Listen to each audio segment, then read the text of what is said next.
Yeah, because there are so many good players on Vitality as well. We talked about top lane, but we can talk about the draft now for you. More prevalent as Jarvan gets taken off the board. Vitality are on blue side, and so it does mean that with KC choosing second pick, as you just saw, that we are in a standard pick ban. No confusion for you at home as Rumble gets taken off the board as well. Yeah, still keeping eyes on things like the Vi, the Varus as well that we got to see. But Orianna, Ryze, still up and available as well. Yeah, surprising. So very different draft, I will say, from what we saw in game 1 of the last series. I mean, Orianna, Ryze, Varus, Azir's now gone as well. So I do feel like, and by the way, that is because kyeahoo, his champion last, but like he played so much Azir. It was his obvious favorite, so that is a counter pick, or rather a takeaway from KC's mid laner. But you already raised it there. Ryze and Orianna are both available, surprisingly enough, for this game 1. Yeah, the Seraphine also available though, which... Oh, Drew. Yeah, no, okay, Naak Nako is either... Jack got in their heads already. Dude. It's surely going to be this. Oh, okay. So I actually thought they would forego the Orianna, because I think Humanoid has been happy to like play things like the Zoe into it that we saw last year. Right. That we saw last season.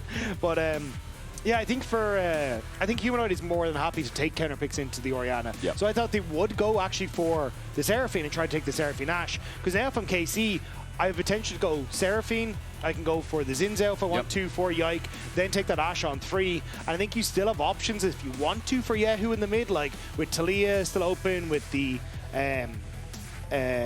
what about blank now? On the I'm sorry, the Zoe and things like that that you could go for. I mean, because there's so many good options. Ashe Seraphine locked in. On the other side, we're obviously just adding a bit of flame to ourselves. Vitality, like... I was going to say, it's Vitality, man. They're just Joker, like the entire time. Like, all they do is giggle. And I will say, that's what we liked about both these team environments, because KC became that as well. kyeahoo making inappropriate noises.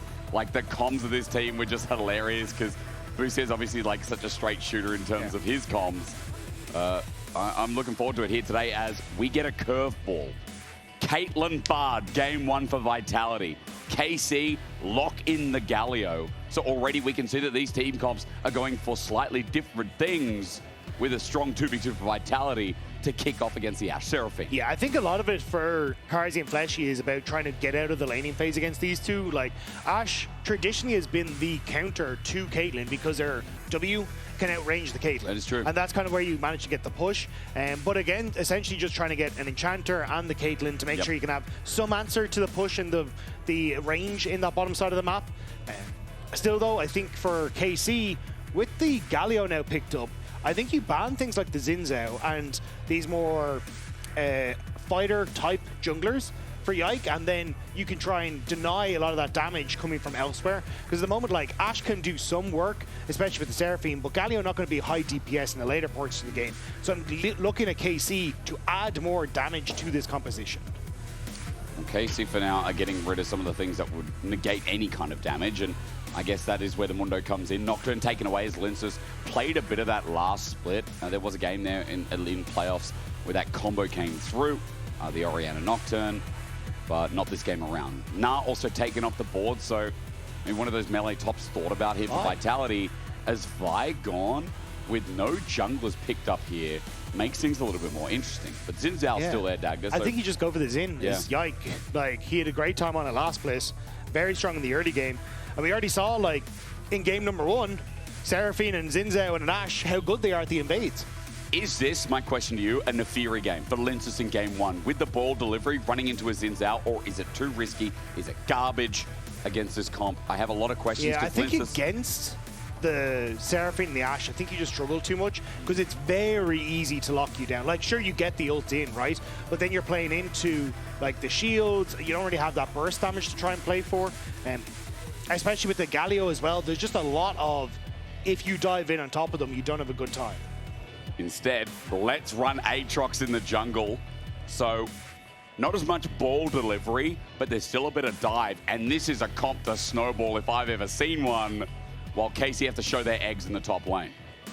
I actually don't hate the Vayne here. I think you got frontline already with the Galio. You got great engage set up. God, as a Renekton play. It sucks so much. I mean, this isn't much better. I'm not going to lie. No, it's not. It depends on the vein, but you're right. Like, would it feel a little bit better? Maybe not. Aurora into Renekton top. We are going to see if Naak Nako still holds the status of being the best top laner in the league. Very hard on the matchup, but how he comes out of that lane is going to be mega important since Vitality feel a bit lane focused this time around anyway, Dagda. Yeah, I think yes and no. Like, okay. I think for... Tell me more. The Orianna has decent scaling. I think the Caitlyn has decent scaling. And a lot of it seems to be more like, hey, we can try and play through Orianna push in mid to deny some of the... those invades that we were talking about with the Xin Zhao and the Ashe and the Seraphine. Caitlyn can have some wave clear here on the bottom side and still be able to react, especially with the Magical Journey. You can play second to a lot of fights easier thanks to that. So it's still, like, I think for Vitality, kind of like, hey, we cover our losses in the bottom side with this draft, and then we can try and play through mid into top.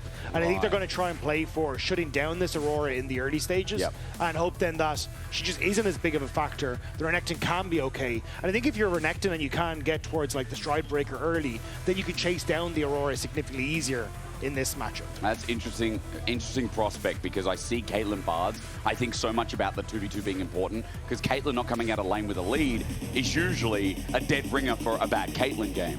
But here in game one, we're going to sit and see how Vitality can expand as Vitality versus KC. Allons-y, let's get into it. I love these French teams that have come into our league and hit with a bang. KC with the change to Busio to that bottom lane with kyeahoo added into the mix. What a difference it's made. Alongside Vitality, who have developed with this roster and are just such a dead ringer for a dangerous team in our league. You have no idea if they're going to be the best or the worst. But at least with a draft like this, Dagda, maybe it's better than the Seraphine Brom game, because that does feel like the worst.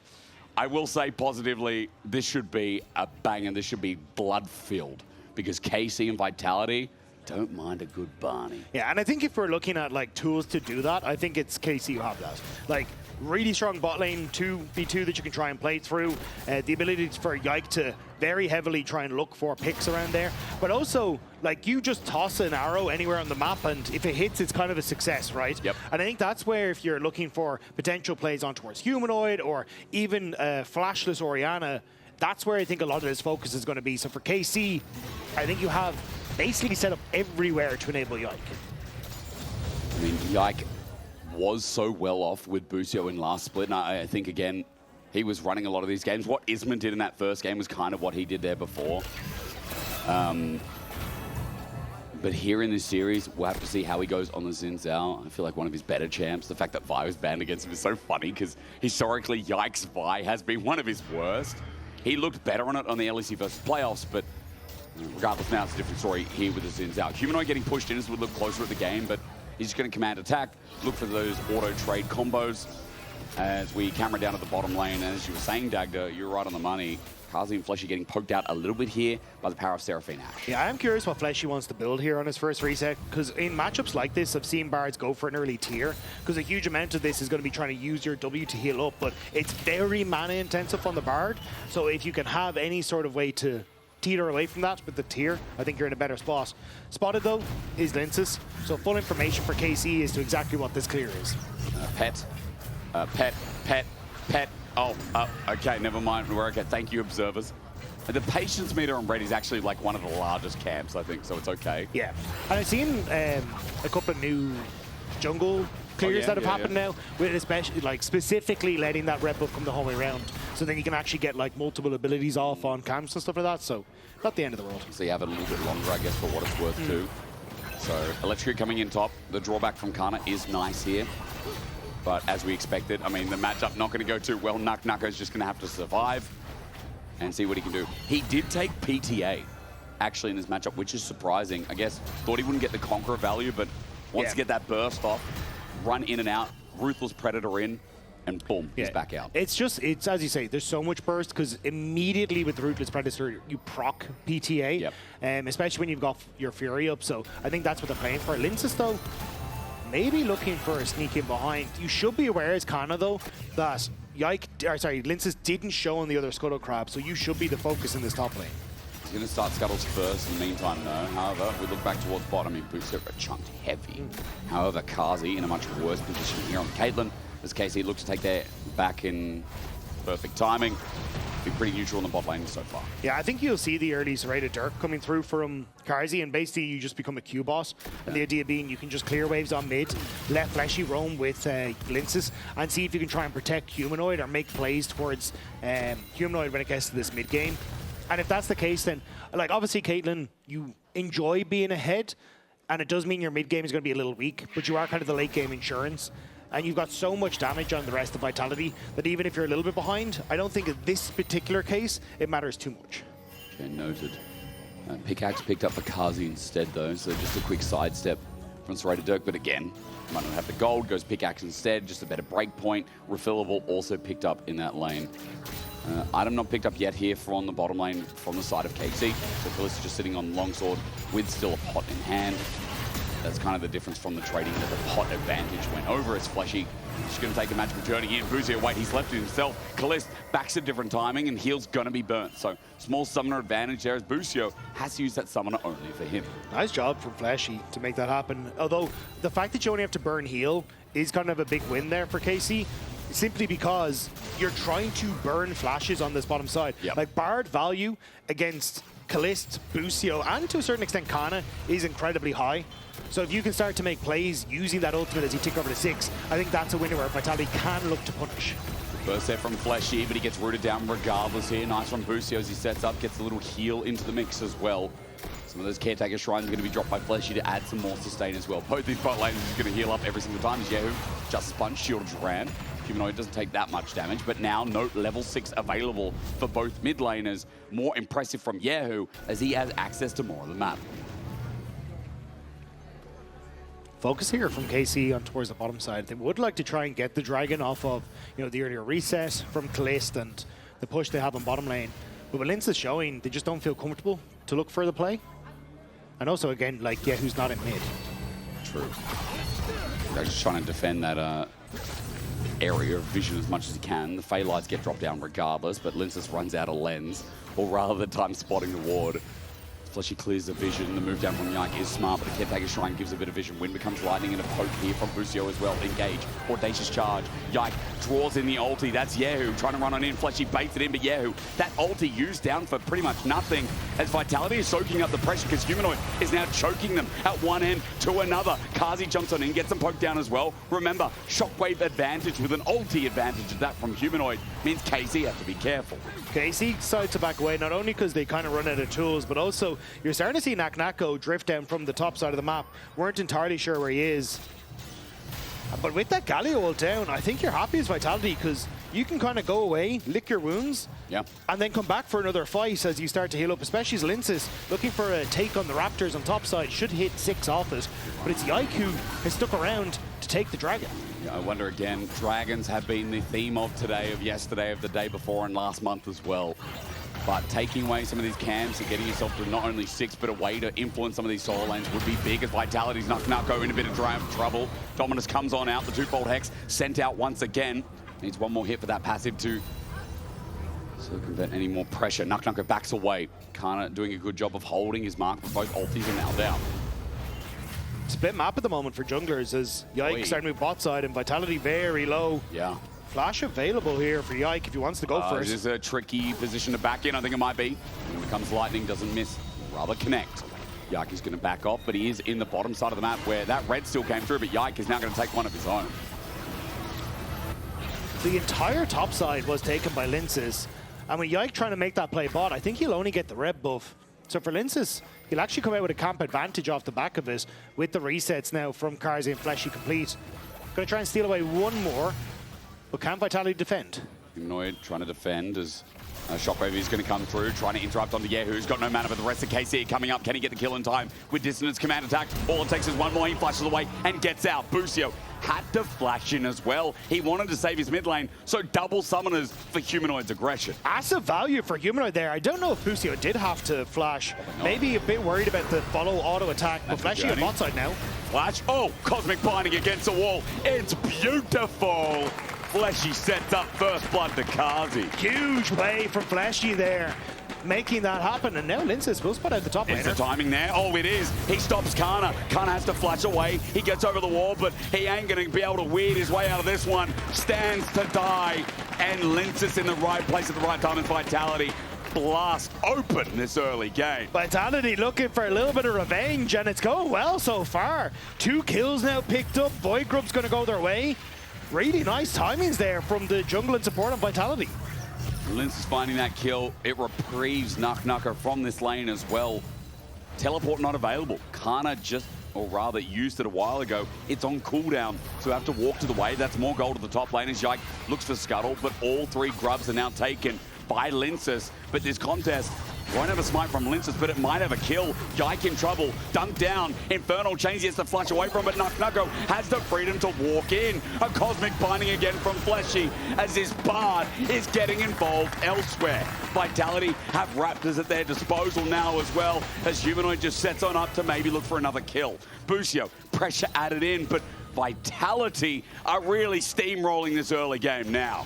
Oh, Fleshy with his boots purchase got him there that little bit quicker, but might need to get him out that bit faster as well. But a magical journey, the beat drops down, and we send a bit of damage here from Busio and KC, but it's not really enough to scoff at or rather care for, as Humanoid stands his ground with him.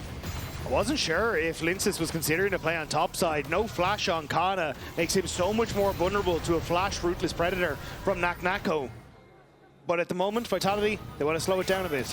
Get the resets, get those first items off. Hextech Optics actually for Carzzy in this bottom side. Definitely something that Caitlyn can get a lot of value out of. I mean, Dagda, speaking of Caitlyn, you wanted to see how Carzzy got out of this lane. I mean, with that 1 kill, I do feel like Vitality being given a reprieve as Yike is trying to shut that down once again and make it a little bit more difficult, but he's spotted out at Crux. Carzzy sees that, walks back in. Fleshy's on the way, but so is a dangerous Aatrox. Lyncas with 2 kills and a big item is running in. Tempered Fate doesn't connect, but Fleshy has a magical journey. Will he be able to use it? Yike, Wind becomes lightning on the way out. Go back to top lane. Naak Nako in a bit of trouble. Autos are going to connect. Canna's just going to get down that passive. But bot lane diffused for now. Yeah, Vitality trying to defend their bot side jungle. The Krogs will get taken, but it means they're trying to hold on to your Raptors. So it means that now Lyncas has to path back up towards this top side, which may now be when they can make that play towards Canna. So I think he will need to look for a reset. Should know that Lyncas is on his way up just off of the pathing that we saw, but doesn't reset, and that's Lyncas going for it. Lyncas to be able to sprint up here. There's the flash, and Cole the Meek setting it up. That Ruthless Predator, beautiful. Naak Nako got the stun, and that's all that matters. Canna wait, knock down a peg as Naak Nako gets the kill, and Lyncas is unleashed. Yeah, Canna not respecting that Lyncas was moving back towards that top half of the map. Didn't want to reset, and it means Naak Nako uses that extra flash that he already had, thanks to that play earlier from Lyncas. And now that just gives Naak Nako that lead that he wanted in that top side. For a Renekton, this is great. Again, such a reprieve from the matchup as everything is looking blue for Vitality. Another plate to be taken. Naak Nako will enable the fact that he can just get this wave in and back calmly. And man, I just feel like this early game, Dagda, Vitality got it all over in spades against KC. Every lane right now looking brilliant. It's Lyncas and Fleshy who've been really setting that up, right? Fleshy with some great roams, Lyncas finding that early kill and Summoner Spell burn on towards Canna, then the double down on the play. And it means that there's been very little attention from KC. Now, Dragon stacking, as you can see, still going in their favor. Vitality going to be late to the play as it's getting Lyncas investing in his own success, taking away camps on the top side. But it does mean, like, Humanoid's never been under pressure. He hasn't had to burn a flash early. Like, he could have been very vulnerable to both Yike and kyeahoo, or even the Caliste ult. But now top lane.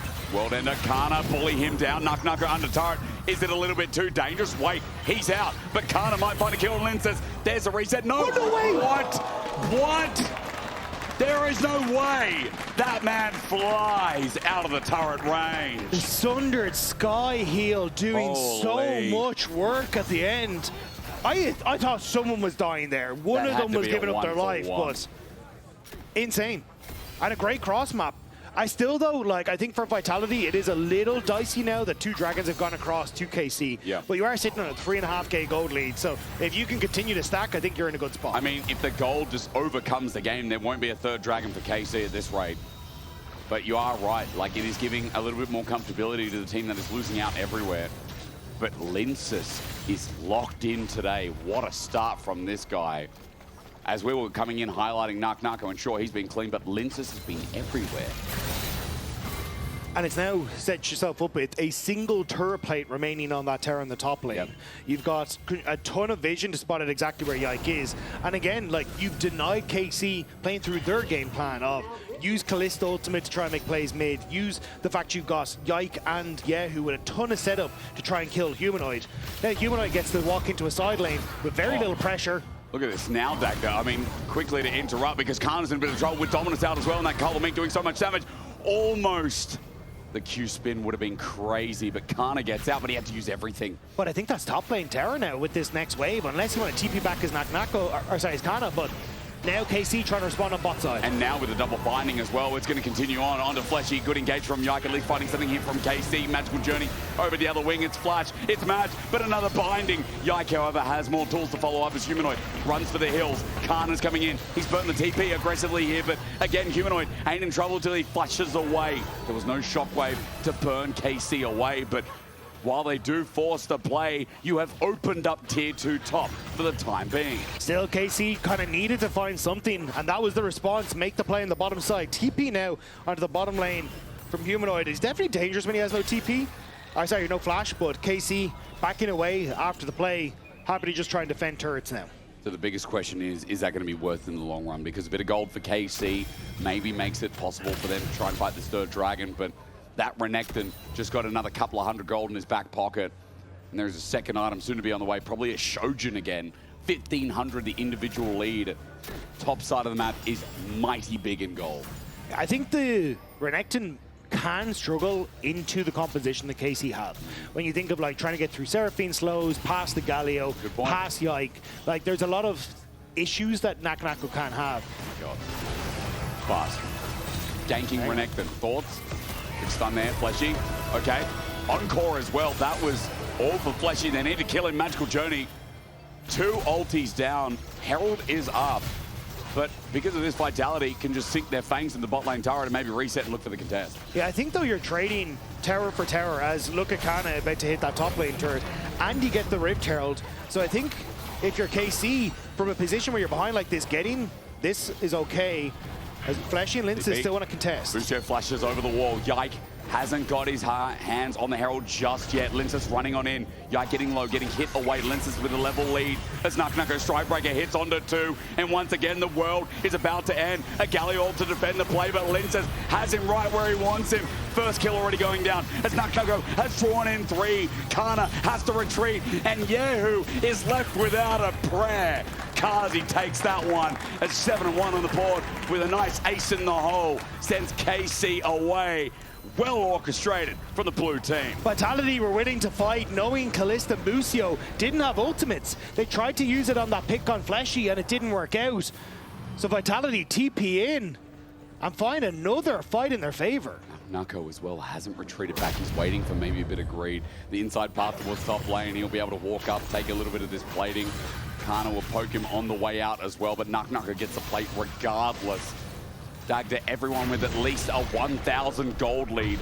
Lyncas gets the Herald, 6,500 in total as we watch this TP play again. Yeah, I mean, TPing in, forcing Yike back. Yike, though, tries to make a play onto Fleshy, but he actually fails his flash over the wall after this. You'll see now in a second as Naak Nako goes in, they try to commit. Yike tries to flash over onto Fleshy, doesn't get over, and then it ends up in a position where he's now down a flash, still dead. And KC scramble to try and make the play work, but Naak Nako, is he caught? He might be, enchanted across the arrow. Oh! He sliced and diced into it, and down he goes. Prediction from Caliste works out perfectly. Not expecting that ult from downtown, but still, Vitality keeping that pressure up, getting the tower in mid, setting Humanoid to bottom side, and that dragon is there. Double charge indeed. Lyncas picks up more gold. Mid is now opened up. A bit more gold swing though for KC. Remember, it was 6,500 before we went to the replay. So 1,000 gold for Vitality dismissed as this third dragon has now spawned. But you're now down a man as Vitality, as KC continue to push on top side. I wasn't sure if how aggressive they want to go for that tier 2 in the top lane, knowing that you are committee members of Vitality to Dragon, but maybe ensure definitely that was happening. Still though, like Vitality have clear control of this game, and as you start to teeter over into like Infinity Edge completed for Carzzy and another item, he's going to start to hurt, and Humanoid should be dealing a ton of damage as well. I feel like it's been a pretty clean game from Humanoid, all things considered. He's done his job in the mid lane. We haven't talked about him much because he's literally just done well in the lane phase. He hasn't had to, right? Like the way you play against Odoamne with this. Oh, hang on. Fleshy in trouble all the way through. Canna pops him, and here we go. The next spell's coming in. Fleshy kites away though. Tempered Fate. Canna stands still, but Naak Nako's on the way. Canna walking up. Crocodile stands still, but not anywhere near the river he's in. So Canna gets the kill. Nice pickup and great damage onto Fleshy. I'm almost calling him Lebrov because some of the Bard plays have been sick. But Fleshy is right now in the dirt, which is giving an opportunity for Casey to start clawing back. Casey's still going to make a play here, though. Naak Nako might be in a little bit of trouble. I was looking at Yike potentially moving up here as well. We're just going to get a ward and back away, hovering on the edge of that vision. So Naak Nako doesn't know. Is that a Cafe Cutie skin? What is that skin? I wasn't paying attention to it. Yeah, I don't know. They do exist. There are skins called Cafe Cuties, aren't there? Because that's the Lulu skin I'm playing. Is it? Yeah. Oh. Is it because it triggers people? Because it tilts people because it's got funny animation? I just think it's adorable. Ah, it is cute. Yeah. No, I think Star Guardian Urgot's the cutest skin in the game. But that's just. But what about the Gragas, the KD8 fan? KD8 fan Gragas. Oh yeah. You know. Nah, never mind. I do want to one day soon do a Gragas game in the LEC studio. We'll get there eventually. But there will be something great, Dagda. I mean, Wonder's here. Surely he can pull one out for you. Yeah. Yeah. We'll both get outfits on, and we're going to play Body Slam. Oh, I thought you meant Yike. Okay, Yike. Let's see who's going to Body Slam in first. On the Lyncas. Arrow. Oh my god, the bell. Perfect. Shockwave. Even better. Canna jumps in though, and he wants to bring the Between Worlds, but as Naak Nako now teleports in, this Renekton is not taking any damage. Where is it, Dagda? Naak Nako goes to half HP after 8 seconds, and Lyncas runs in like Batman himself, setting on up. Caliste will not escape this. It was a tempered fate. It was a beautiful engage. It was fate that KC had to drop here in game number 1. Fleshy sets up, auto attacks, Cosmic Binding won't connect as he drops on down, but Carzzy has the range and close to the kill. KC walk away scattered, but it's Vitality's game in this first one. Fleshy was feeling himself there, but kind of felt the dirt in his face at the end of it. As Vitality, they're just so far ahead. You called it the Mikhail's great on towards Lyncas, but the actual damage isn't here. Caliste is hitting his keyboard like a madman. Look at how he actually tries to kite this, and actually does very well in trying to play out the flight, but there's just no damage with them. The team isn't there, and once the flash is burnt, Fleshy set up great for the tempered face, and it's Vitality just running over KC in the fight. Again, Vitality showing us why they were so demonic in that versus playoffs, or rather versus split. But also is just the fact that, again, the way KC wanted to play the early game was around kyeahoo, burn Humanoid's flash, repeat gank, look to control mid, and then play in towards bottom side, abusing how strong this Ashe Seraphine is in the CC department and setting up for those dives. The fact that Vitality just came out the gate swinging made it impossible for KC to play that game plan, and now they're struggling because they just don't have enough damage to match Vitality, especially with a 7k gold lead now in their favor. I mean, it's only a couple more steps to try and end this one as well. Dragon in a minute, but Baron is really the true prize. So Vitality can start using some of that range, some of that setup to put KC in the ground once more. 7.5k you already mentioned, but there is a bit of gold standing on the map as well as they look towards setting up potential onto Canna. Now, Canna getting out of this is going to be a very good trick. He's going to pull out the Between Worlds, but Fleshy hovers over Cosmic Binding as he travels on 3, maybe in a bad spot. Tempered Fate finds only one. Fleshy, where are you going, son? And does it matter? Canna, yes, it does, because he gets out. And Fleshy a bit too deep. But KC had to use everything to get the support pick. So Vitality get mid lane tower, they are still going to be able to get the position that they want. So it's kind of nice as a pick, a bit of gold. But in the grand scheme of things, it doesn't really matter. So maybe with the respawn time, we'll see, because 10 seconds, Dragon comes up in 15. Fleshy can get out there fast as well. Remember, Infernal Soul here in this game. Nice bit of burst to come in as Lyncas. You can see Yike trying to spot him out. And that Dragon would be perfect for KC, but there's no way, surely they get it. Busio is also going for the better scaling build on the Seraphine here. Okay. Going towards the diadem. Like when you have Echoes of Healing and diadem, your healing from your damage is absolutely absurd. Yeah. It does take longer to come online, but if KC can get there, maybe that can help out in keeping people alive. But I think the same problem is there where who actually kills people, even if you stay alive longer. I mean, also, with the way this game's gone, if I see Caliste get hit first by a Caitlyn or an Orianna, I am worried about the damage output being a bit too quick for reaction for Busio. Dragon does go down. Okay, now it is all about the Baron. I want to see how Vitality set themselves up, because this game and this base feels like the sieging needs to come from that Baron, or at least it just needs to be seen that KC, how are they going to defend with Baron, right? I already find it a struggle without, but you know what I'm trying to say, Dagda, is that like that Baron just makes it so easy. Yeah, the biggest problem for them is trying to get that space back. Because if you're face checking into so many people here, you just die. Yeah. Like obviously Yike has the ultimate, he can keep himself safe, but if you have to burn the ultimate, taking fate or space as the fate goes in. Humanoid's there as well. Yike is caught out, and as you said, just walking towards the space is difficult, but Yike, as he jumps on in because he has no choice from present guard, he's dead. Carzzy one-shots him after getting into the circle, and now Baron is contestless. And you got Canna on the bottom side. Gonna have to use his TP. Because I think if this goes over, it's lights out for KC in this game. But the resetting, they're not even going to try and contest. Vitality, like you already said it, you've got Caitlyn, you've got Orianna who can create space and demand where you move. This becomes very difficult for KC to defend. It's been a well played out game. KC finishing touches, or rather Vitality will do against them. Caliste going to use this opportunity to try and open up mid, but Naak Nako's looking for an angle. Busio spots him out, but even with the slow one down, who's he going to look for? 3 members as he just runs directly at them.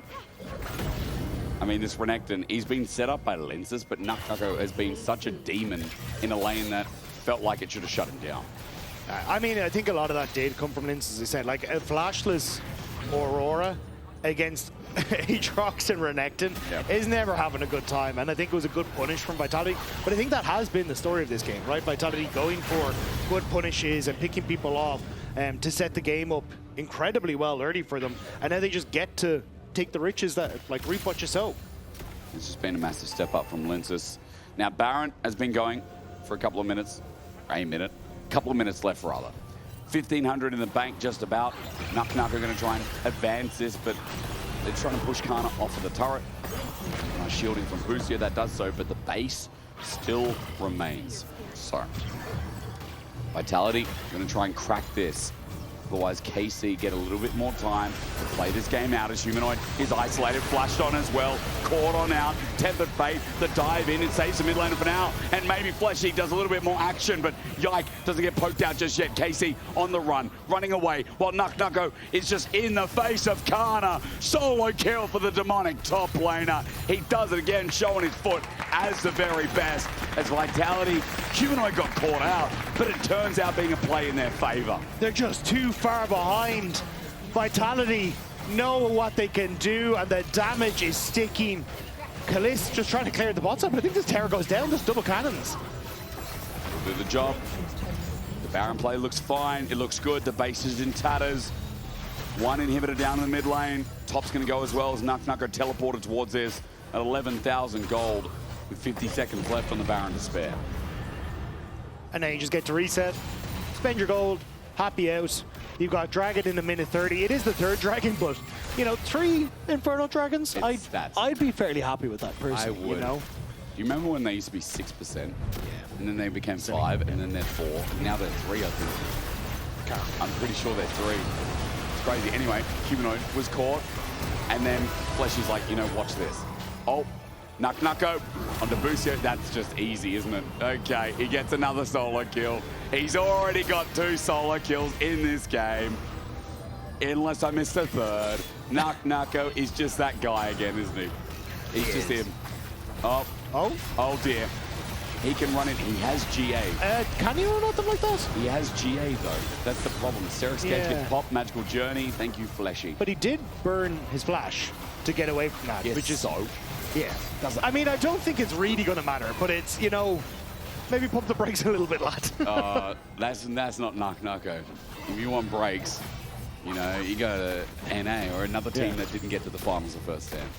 Here, we go gung-ho. We go for it. Okay? There's I don't know if that works out as well as you're hoping. No, but I am just trying to smear, you know. Because in the past, I got to be honest, fans, you know, whether they're from LCP or NA, they completely smeared that we, you know, got destroyed by them. So I'm going to revel in this until the next international. Oh, of course, yeah, that's what you have to and do. Absolutely rub it in. Yeah, well, I mean, when G2 stop making its finals, which is obviously going to be in like 7 or 8 years' time, I mean, then will it be in 7 or 8 years? Yeah. We don't know that. Like, I think it's obvious. I mean, we won season 1, and then, you know, we came all the way back here, and then 2019, great year, great vintage. I buy wine in 2019, seriously, just because of G2. I say that was a great year. I look at the rack and I go through, I go, that was a good year. I'm going to buy that. Now, another good time. It's already started here because we're going into the base. Lyncas is not taking damage. Encore is good. Wait. Would I say wait? I don't know. Lyncas flashes, heals, 1 for 110, but Faith onto Naak Nako. kyeahoo doing a bit of defensive as well, but with the ball on his head, Vitality is just too far ahead. kyeahoo's gonna die, and even though KC managed to defend for a little bit, it is Vitality that walk in like a butterfly, sting like a bee, and Vitality in game 1 are looking very happy. That lad had Hysterics at GA and a secret arm guard. That has to be illegal. Carried through mid, I mean, I guess Humanoid kind of did his own thing, and then set up top a couple of times. Beautiful first game as Aatrox is now obviously off the board. Yeah, I do think a lot of that game was Lyncas and Fleshy, though. Like, it kind of like, they gave the lead to the carries to kind of like, go, be free, do your thing, go roam and live your best life. But that hard work was put in by Lyncas, having a great gank in that top lane, which ended up picking off Canna, who went for a greedy position on his reset, and then burnt the flash. And then Fleshy as well with some great bar plays. So overall, I mean, Vitality looking clean in game 1, but in playoffs, Vitality looked great in game 1. They did. They won game 1 against KC, but it was game 2 and 3 where KC were able to fight back and win that series. So can Vitality right the wrongs that we saw in playoffs, or will it be KC kind of waking up in game 2 to take us the distance in the series? All these questions and more will be answered in the next 50 to an hour and a half. Maybe 40, depending on how fast this next game goes. I was going to say 50 is an awful long time for the current state of the league. I wouldn't mind, you know. I wouldn't mind. I honestly think that Vitality and KC have got, again, so much funk that this series could really deliver in multiple aspects. I want to see more from the bottom lane of KC as we see what they pick this game. With Karma already taken off the board. Rise also gone. Orianna, remember, played last game, so those 2 priority mids are just going to be put to the wayside for now. As red side first pick here for KC, the question is, Vi's gone. Jarvan? Jarvan is up. Do they try and focus that, or is it just going to be the Yunara take? Because I think that also quite high priority, especially as with Ashe Seraphine being gone, it probably will be a Yunara quirky trade. But if Jarvan is there, it makes things a little bit more interesting. How often do you think about Jarvan the third? How often do you think about him? Sometimes when I look at the comics that are on the client, because they got the one about him at the moment. Do they have a picture of him, what he looks like? I think they had him in one of them, and then it's like following Jarvan as he gets caught, and then Siobhan has to come and help him. Because isn't Sion's like skull or something, or one of the things? Yeah, it's the crown. Yeah. It's a crown, or is it the jaw of Jarvan the third? No, it's the crown of Jarvan. Oh, not as sadistic. Okay, yeah. All right. There's kyeahoo's favorite champion, but we know from first stand and versus playoffs that Anivia is an option here. And I feel like it has just been one of the really good options in. Humanoid didn't play it in playoffs, but regardless, as Varus is being looked at here, maybe there's an option in this game to go 1-2. It does mean, though, if you take the Varus, I think this is why we're hovering, is do you then take the Jarvan on the next rotation? Because Jarvan isn't great into Azir, but a lot of the answers that I feel like Humanoid is going to want to go for are pretty immobile and Jarvan's good into. And if you go Varus plus like an immobile mid laner, Yike gets so much value out of the Jarvan. So I think you kind of have to, as Lyncas, take the J4, even if it's not the best into the Azir, just to deny that pick away from KC. You are right, because otherwise, how easy is KC's comp going to play? So not for the Azir. And Carzzy obviously now have the option to pick up something like the Ezreal, right? Maybe the Zeri gets paired with the all-famous Lulu. There are so many good picks here that Carzzy can just now operate into to stay away from Jarvan. Yeah. Potential for a Corki pick as well, but if you're worried about, you know, Yunara being left open in the next draft, maybe that's not where you want to go for. And also, if you take the Corki, then things like the Nami and that can be banned away in the next rotation. But yeah, okay, yeah. So just gonna go with the Ezreal. Make it nice and easy. And Ambessa. So that is a flex still, but for Canna, seen him play so many champions in the top lane, I wouldn't put it past him. He did play again that champion specifically in playoffs too during their long run. Vitality have an option now. Match AD, or rather match mid lane here, excuse me, or match that potential top lane, instead giving them a support that can follow up on this Jarvan and be a bit more flexible.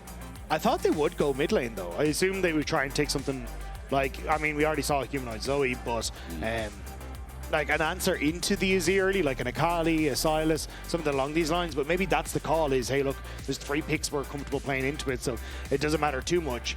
And at the moment, KC have kind of taken a composition that is fairly self-sufficient, and you probably want some sort of a support that can cover this dive for the Ambessa, or at least set her up, because otherwise I think she ends up a little bit alone, which is not the best place to be against. True, but it's something that's or at least like she's diving into a Rakan, which is not, she's going to charm her, she's not going to have a good time. So maybe something like the Alistar to support the dive, you know, a bit of disengage as well, start throwing more supports at you. I mean, the Bard's already been picked. I mean, Nico can kind of work there in that position. The Rel we have seen a little bit when you start to drift further into a draft, but at least these kind of engaged champions, yeah. Something as well that can maybe link up to Yike, and we see more prevalently what we saw in versus playoffs, because Ezreal is so self-sufficient. It would be nice to see a good pairing with Yike here in this game, as Poppy's also taken away from a comp that has a few dashes. Vitality covering their due diligence with one of those flexes and a support pick in the Nautilus as well. I think this also says they're probably looking at something like an Ahri for Humanoid in mid as well. Used to do okay into the Azir, and especially because you've got that ultimate, you can kind of bypass the Emperor's Divide in a lot of situations. But do you now ban like the Silas? Do you ban the... Okay, so it's going to be the Mel, something that can outrange. Now we sit here and ponder and think. Okay, Humanoid. Never mind. Forget that when we can just slam a LeBlanc with the Jarvan. Now I see a lot of burst, a lot of solo pick potential. It does mean you don't have a huge amount of consistent damage though. Yeah. So if the initial burst doesn't work for Vitality, I think you're in a really bad spot. So I'm curious what they end up taking here for Naak Nako on the top side. Now that they know that Ambessa, at least with the Wukong hover, is going to go top lane. Like, do you just go for the Gnar and kind of try and use him as the extra DPS and can function well with the setup from Jarvan? So if you want to see Gnar, I mean, the other side, Casey could just go Cassante and say we're going to lose the matchup. Or, I mean, we've already got Ambessa, so we know top lane matchup. We're looking for a support. I realize that Wukong just got locked in. Long range engage out of for Busio. Remember last split, we're talking a lot about Busio on this pick, where he was really the only one playing it, but to so much success, he made it look so broken. So it is nice that KC have added in one of the stronger picks for their comp. Yeah, it does feel like though you can just take the cleanse here as Varus, and then how the hell are you hitting anyone else on Vitality, right? Like, also true. The Eclipse is so telegraphed, especially at like pro level, that they should just be able to dodge away from this. Jack's another great option actually here. So yeah, well, I mean, there's your consistent DPS that we needed, I guess, and a good matchup in that top lane. Whoa. Vitality's comp. A lot of funk. Let's use that word again. A lot of funk on there. KC have made it kind of bog standard though as well. And as you said, the engage, maybe a problem for Busio because of who he hits. I mean, Jax also adds into the mix as well. Quite versatile, quite mobile. Yeah, it is more about, like, I think Wukong engages and then Leona follows up with the Solar Flare. So that then you can actually kind of lock people in check for that second bout of the Cyclone as well. But for Vitality, this feels very similar to me through the lens of Game 1. Like, strong solo laners that you want to try and play through, good setup coming through from the jungle, and Carzzy just kind of playing a champion that, if he gets ahead, fantastic, but realistically, all he needs to do is clear waves and enable Fleshy to start roaming around the map. And again, on KC's side, it is a strong team fighting team with a lot of combos in it, but we have to see if they can have a better early game to try and get themselves into that position. Well, a better early game would mean that Lyncas doesn't get to run free. Because in game 1, if you missed out, Lyncas put on a clinic against our second best team in the LEC. Vitality, a team with so much flavor, not only just in the comms, but outside of it, and now showing up with a very different state of mind in yet another game. LeBlanc, Jax with the virus. Let's see if they can shut down Carzzy again, or if Carzzy are going to finally spring to life, no pun intended, to this game number 2. Welcome back. I see that our production, I think they're very funny. They said Naak Nako is doing Bin cosplay. But that's not completely wrong, is it? I mean, no. Bin's Jax, though, to G2. I mean, that was scary. And I mean, like, Bin's Camille, and Bin's Nar. Oh, man. And Bin's, you know, Rumble. I mean, Bin is a scary man. I've met Bin in person, and Bin is lovely. He is lovely, but he has this stare that you just think of, like, is he going to gigabin me? Oh, okay. Because remember, he did a bit of boxing, Dagda. You know, quite a bit of boxing, actually. And, yeah, sure, it's a very strong punch. However, we're in Europe. And Canna, while a legend in his own right, Naak Nako kind of had his number in game 1, and we remember talking him up. Game 1, that guy, whoa, red hot. Wouldn't you think, Daggy? Yeah, I mean, a lot of the members on Vitality were fairly hot last game. Like, they had a really strong performance, but specifically in this matchup, I think Naak Nako kind of, with the help of Lyncas, was in such a good position. Had Lyncas who got that early flash blown onto Canna, and then it was Naak Nako who could follow up with his own flash Ruthless Predator to just completely shut down the lane. And if you're Canna, who at least for a while was kind of like, hey, look, this guy is the best top laner in the league, it's been dethroned by people like Naak Nako, and it's on Canna to show that he still is in that conversation. Because in, you know, the year before in Vitality, Naak Nako was still a contender, but he wasn't this consistently dangerous as now. It does feel like that first split, he was easily the best top laner, and every game was something special. You know, the Cassandra game was very memorable, but I remember many, many more as here on this Jax already, winning out the lane. Every time Canna steps forward, it's Grasp with the Undying with a quick proc that he finds. Spaces very well there from the Q from Canna, as the wave is right against the turret. I'm going to keep my eyes on Lyncas this game, though, as we get a little bit of a trade in bot lane. Nice job by Fleshy there. But you know the problem I have, Dagda? Leona, I think... Well, yeah, I'll give you one of many. Leona at level 1 of W, I think it was 15 or 20 armor and AD that you get as a bonus, which is disgusting. So that's why you see no damage go down. That's why Leona is just such Frank the Tank already before the game starts. Yeah, I mean, but that's the way you want to play it as Fleshy. It's you deny the engage by using that grand entrance. True. So then it just kind of becomes a trade back and forth. And you don't really get much value out of it. Plus the fact that both heals were burnt, but you're running the Summoner Spellbook, means the Fleshy will have access to another rotation of Summoner Spells. So it kind of ends up being a fine trade. Plus you've got heals as Fleshy. Yeah. So if they don't win the all-in, you win the long con. I love we're just watching top lane again. Yike is up here. Scuttlecrap's going to be taken away, looking for more in the topside jungle as both top laners get below 50%. Lyncas is speed running to the top lane for a lane gank. Flag and drag now nice and early as home guards wear off the lane. That minion will die, and he'll be able to sneak in. So Naak Nako making his bait here. Oh, saw him. Just barely. Saw him? Maybe Wait, not. maybe he didn't. Well, he definitely does now. Okay, yeah.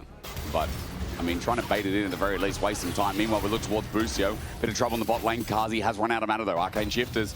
Canna knows, of course, but wait, maybe he doesn't. Counter-strike in. Stun up. Flash away. Lyncas misses. Doesn't get the auto. Yike comes in as Naak Nako gets close to dying, but with Conquer up, Yike needs to keep it going. He can't. He runs out, and the 2v2 ends there. I am very confused about who saw who, but in the end, no one dies. I thought Yike would continue forward, because Lyncas wasn't, like, had flashed in to try and kill Canna, so if Yike killed Naak Nako, he should have just been able to flash away, but maybe unsure, because I'll have to rewatch it, but maybe Naak Nako leveled up in the middle of that, or just leveled up as it started, so.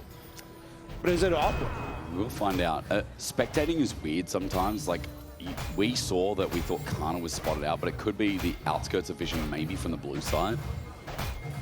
I mean, he may have. like showed on vision, but it was a split second, so you don't know. Like maybe he just didn't catch it as KC. True, and also maybe Canna wanted to bait in because Yike was heading to the top anyways. Oh yeah, I think Canna was playing bait for Yike to come through because he could flash under the tower, and as Vitality, you have to overextend to get the kill there, which then should set up in theory for a double kill for Yike if it all went right. But either way, KC, I mean, they managed to turn around. His flash burnt on Lyncas, but Canna's flash is down, which means that for Naak Nako, it makes things a little bit easier as he got to hold on to a summoner spell. Now, Naak Nako did go back and pick up Tarbies as well, so bit of negation from the AD top jungle duo as we'll watch again. So I'm just keeping my eyes on, because Naak Nako, I think, when does he tick over to level 5? I don't know if it's as this play happens, but... I can see something else happened. What's going to happen? Nothing. We just got baited in. We're just going to have to guess. You know what? Go rewind on YouTube. That's what you got. And then come back and then double time it and get back here. That is the way to do it, isn't it? Level 6 being hit on both top laners now as well. But Dragon, of course, important as always as Yike heads straight down. You can see that on the other side of the map is Lyncas with his triple longsword. Nowhere near in the vicinity. Yike is thinking about Dragon or the pick off. But he is also obviously looking for his level 6 so he can be more impactful in the game. It will. Well, actually, no, he's a little bit behind. Yeah, that's what I was thinking. I'm like, oh, maybe. Yeah, well, his Krug is, his Gromp is still up, so you need that and Gromp. Whereas Lyncas should just hit it off of his next camp as well. So I think it's overall, it's just a case of waiting for that as. Then it's Blade. Yeah, but Busio getting the engage. It doesn't mean that Caliste gets any damage off. It's blocked by Fleshy. Trying to step on up, get that Shield of Daybreak once again as Yike got Scuttle, and as we said, didn't hit level 6. He's going up for a camp, but it's been stolen away by Lyncas, who now has a Cataclysm. With that stolen camp, he's looking for Krug's not there, but he might be looking for the dive. But the ping is there now, knowing that Red isn't around anymore. So Canna, I think, should be aware that Lyncas is in the vicinity and level 6. Yike face checking, Krug's are up, thinking about it. Lyncas there, spots him out, okay. Turns into a 1v1 flag and Dragon. The damage is immense. Triple longsword, Cataclysm down, level 6 advantage. Naak Nako sets it out with a counter strike, gets him in place. First blood to Naak Nako. Lyncas takes the turret shot, but Canna still not out of the woods just yet. Naak Nako wants his Graspman, wants to just order them down, but as he runs for his life, Lyncas is out with a flag and drag. First blood still is all that's on the board. Wait a sec. You think it's a kill? Carzzy cleanse, flash away. Busio re-angles as well. Caliste is just ordering out with lethal tempo. Close to a kill. Carzzy knows he's about to die, tries to kite it away. But Caliste will auto him to death for a response kill. Nearly a double kill. Caliste just missed one Mystic shot onto Fleshy, which may have just been the kill. Fleshy still did have flash, so maybe could have avoided it, but still, the win for KC on the bottom lane. But maybe not for long as the TP in the Dragon Pit. They want to see if they can get Caliste. Caliste has flash available though. This is the problem. Who is that? We will never know. It's a mystery. To be continued. But Yike getting caught here in the Cataclysm, had to flash out, and you attempt to keep Naak Nako in check there with the public execution, but it just wasn't quite enough. And then Vitality kind of realizing, look, we don't need to overforce this. We got the win. Minions are dying to the tower. Let's just back away. And the bottom side, Busio plays this really well, so ends up as Carzzy cleanses and flashes away, flashes after him to get that extra bit of damage and get that CC, which then sets up for the Caliste. You saw that one Mystic shot go awry from Caliste, but still, they get a kill on towards Carzzy, which is enough. Yeah, you're right. That Mystic shot would have been a double. The year of Naak Nako. I mean, bro, you know what? Every year is Naak Nako's year. Not gonna lie. This one just feels like it's a little bit added on, considering the rest of Vitality are also firing away. But let's not forget KC winning out in the bottom lane. Small lead for Caliste. Mid's also going pretty well as Humanoid roams up. Yeah, flash is available for Canna. Busio. No cleanse. There's no cleanse. And Carzzy stepped that far forward. True Shot Barrage is an assassination. Busio gets the kill in the end, but it was a setup engage. Nicely done by Busio. Managing to pick off Carzzy, and Fleshy wasn't there to try and help out. The call for the dive on top side is pinged off though. So for Vitality, they're not going to try and overextend, but are losing hard in this bot lane. Meanwhile, we go back to top, and Naak Nako is winning the longer trades. Look at that bonk. Now, there's no Tabi for Canna, so you can see kind of the difference in how powerful these boots are. As in Fog of War, Hoppers, a Yike, a Monkey. Naak Nako wants the minions, but as he steps up, maybe he's gone too far. Forward, Counter-Strike used, dodge away, and Counter-Strike is not going to get the response in the 1v2. Ulti already popped out, Flash, after a Leap Strike. Naak Nako's out. Very smooth escape while grubs were being done by Lyncas. The public execution from Canna was a complete miss. I mean, you either needed to wait or to land it. Like, Naak Nako was basically walking in a straight line. Humanoid, by the way. But yeah, major mistake from Canna. Should have netted a kill. But it's now grubs taken by Lyncas as that play happens, and Naak Nako gets clear at the wave. Should be able to reset and TP back in after this. So overall, Vitality kind of holding steady on that top side. And because top didn't end up netting a kill, it's still that 800 gold lead. Naak Nako is controlling top by himself in the isolated 1v1. Canna is really struggling here. Sheen picked up on the way back, and no Trinity Force just yet for Naak Nako, which is a shame, but still this guy with the Sheen added in as well with how good the empowered strike is. It does feel like Canna is going to continue to lose out, and even with the bait out from the ward, Canna, his back gets cancelled. He has TP, so he'll be just fine, but it's a bit of wasted time from Naak Nako. Yeah, it means that a slow push can be made by Naak Nako, get himself another reset timer if he needs to. The TP comes back from the KC top laner. But KC, with the control they have on bottom side, I think should be trying to set up for a dragon fairly soon. Once Yike's ultimate is back up off cooldown. But here we go, TP behind. Yeah, the TP flank's huge. Counter-strike's going to keep Canna here, who just teleported back. This would be disastrous for the top laner of KC, as Humanoid will take and yoink the kill. Beautiful TP timing, not much lost in mid from what we can see. And Naak Nako is about to do the bid. And again, it's these strong solar laners from Vitality putting in the work. Humanoid with a good roam top, sets up that kill. And I think for Vitality, if you can continue this, it's going to look pretty good. KC going to take the dragon in response, but you're losing so much on that top side. But it's a late dragon stacking, and you know how I was arguing, like, yeah, it doesn't feel like grubs are that impactful in the meta anymore. Well, when I see a Jax who can auto-reset turrets, this game I truly feel is like one of the best we've seen today. And a late dragon game, Dagda, late dragon soul, 11.5 minutes for the first one, means that KC won't be able to leverage that if this game keeps going pear-shaped as much as you'd think. KC just trying to hold on to some semblance of control. I think it's the only way they could really cross-map here, because Vitality are controlling this game. Like, a 1.6k gold lead with most of that on towards this Jax means that Canna's just not going to be able to play the game. And as you start to get more control over these side lanes, I think it just becomes significantly more difficult for KC to fight back. You should have Carzzy with control over mid as the Varus. Start to roam with Lyncas. The lockdown, if you start to burn flashes onto the side laners, is so crucial. Like, KC need to find ways to get back into this game off of picks. And again, Yike's having a bit of a quiet day. What can he do for some of these lanes? As Naak Nako onto Canna once again, sending him, bonking him. He empowers, he bonks himself. Guess what? Only an assist because Lyncas drops the flag. But we are reminded once again why Vitality have a franchise player. As Fleshy and Busio have it out with Carzzy over the wall, but that is a second kill for the Jax, who is about to find the first turret at 13 minutes in game 2. This Jax is so far ahead. Yike making his way down towards this bottom side, trying to cover the push from KC, but Busio doesn't realize Lyncas is here now. Fleshy trying to get his arms way out, but the flag and drag, as you said, Lyncas is going to recover the play. Yike pulls out the Cyclone. That's only number one. The poke, though. Vitality relying on Carzzy to help seal this deal once again as Lyncas waits for the cooldown. Flag and drag dodged by Busio. Shield of Daybreak gets him out, but the flash forward is even better from Fleshy as Busio's first to go. Humanoid made the roam down. Caliste now in trouble. Chains flashed away from, and Vitality, this looks just like game number 1. But even look at the moves from Vitality. They send Naak Nako to mid to cover the push from kyeahoo, and he's going to lose nothing really on that top side because he'd already managed to push out that wave. So Vitality keep KC from making any map plays and cover what was supposed to be the KC cross map. It's looking clean, Dagda, and it's not like what we saw in playoffs where KC were able to pull together and find their way back into the series. This is looking like good revenge for Vitality as the build-up is now 3,000 gold.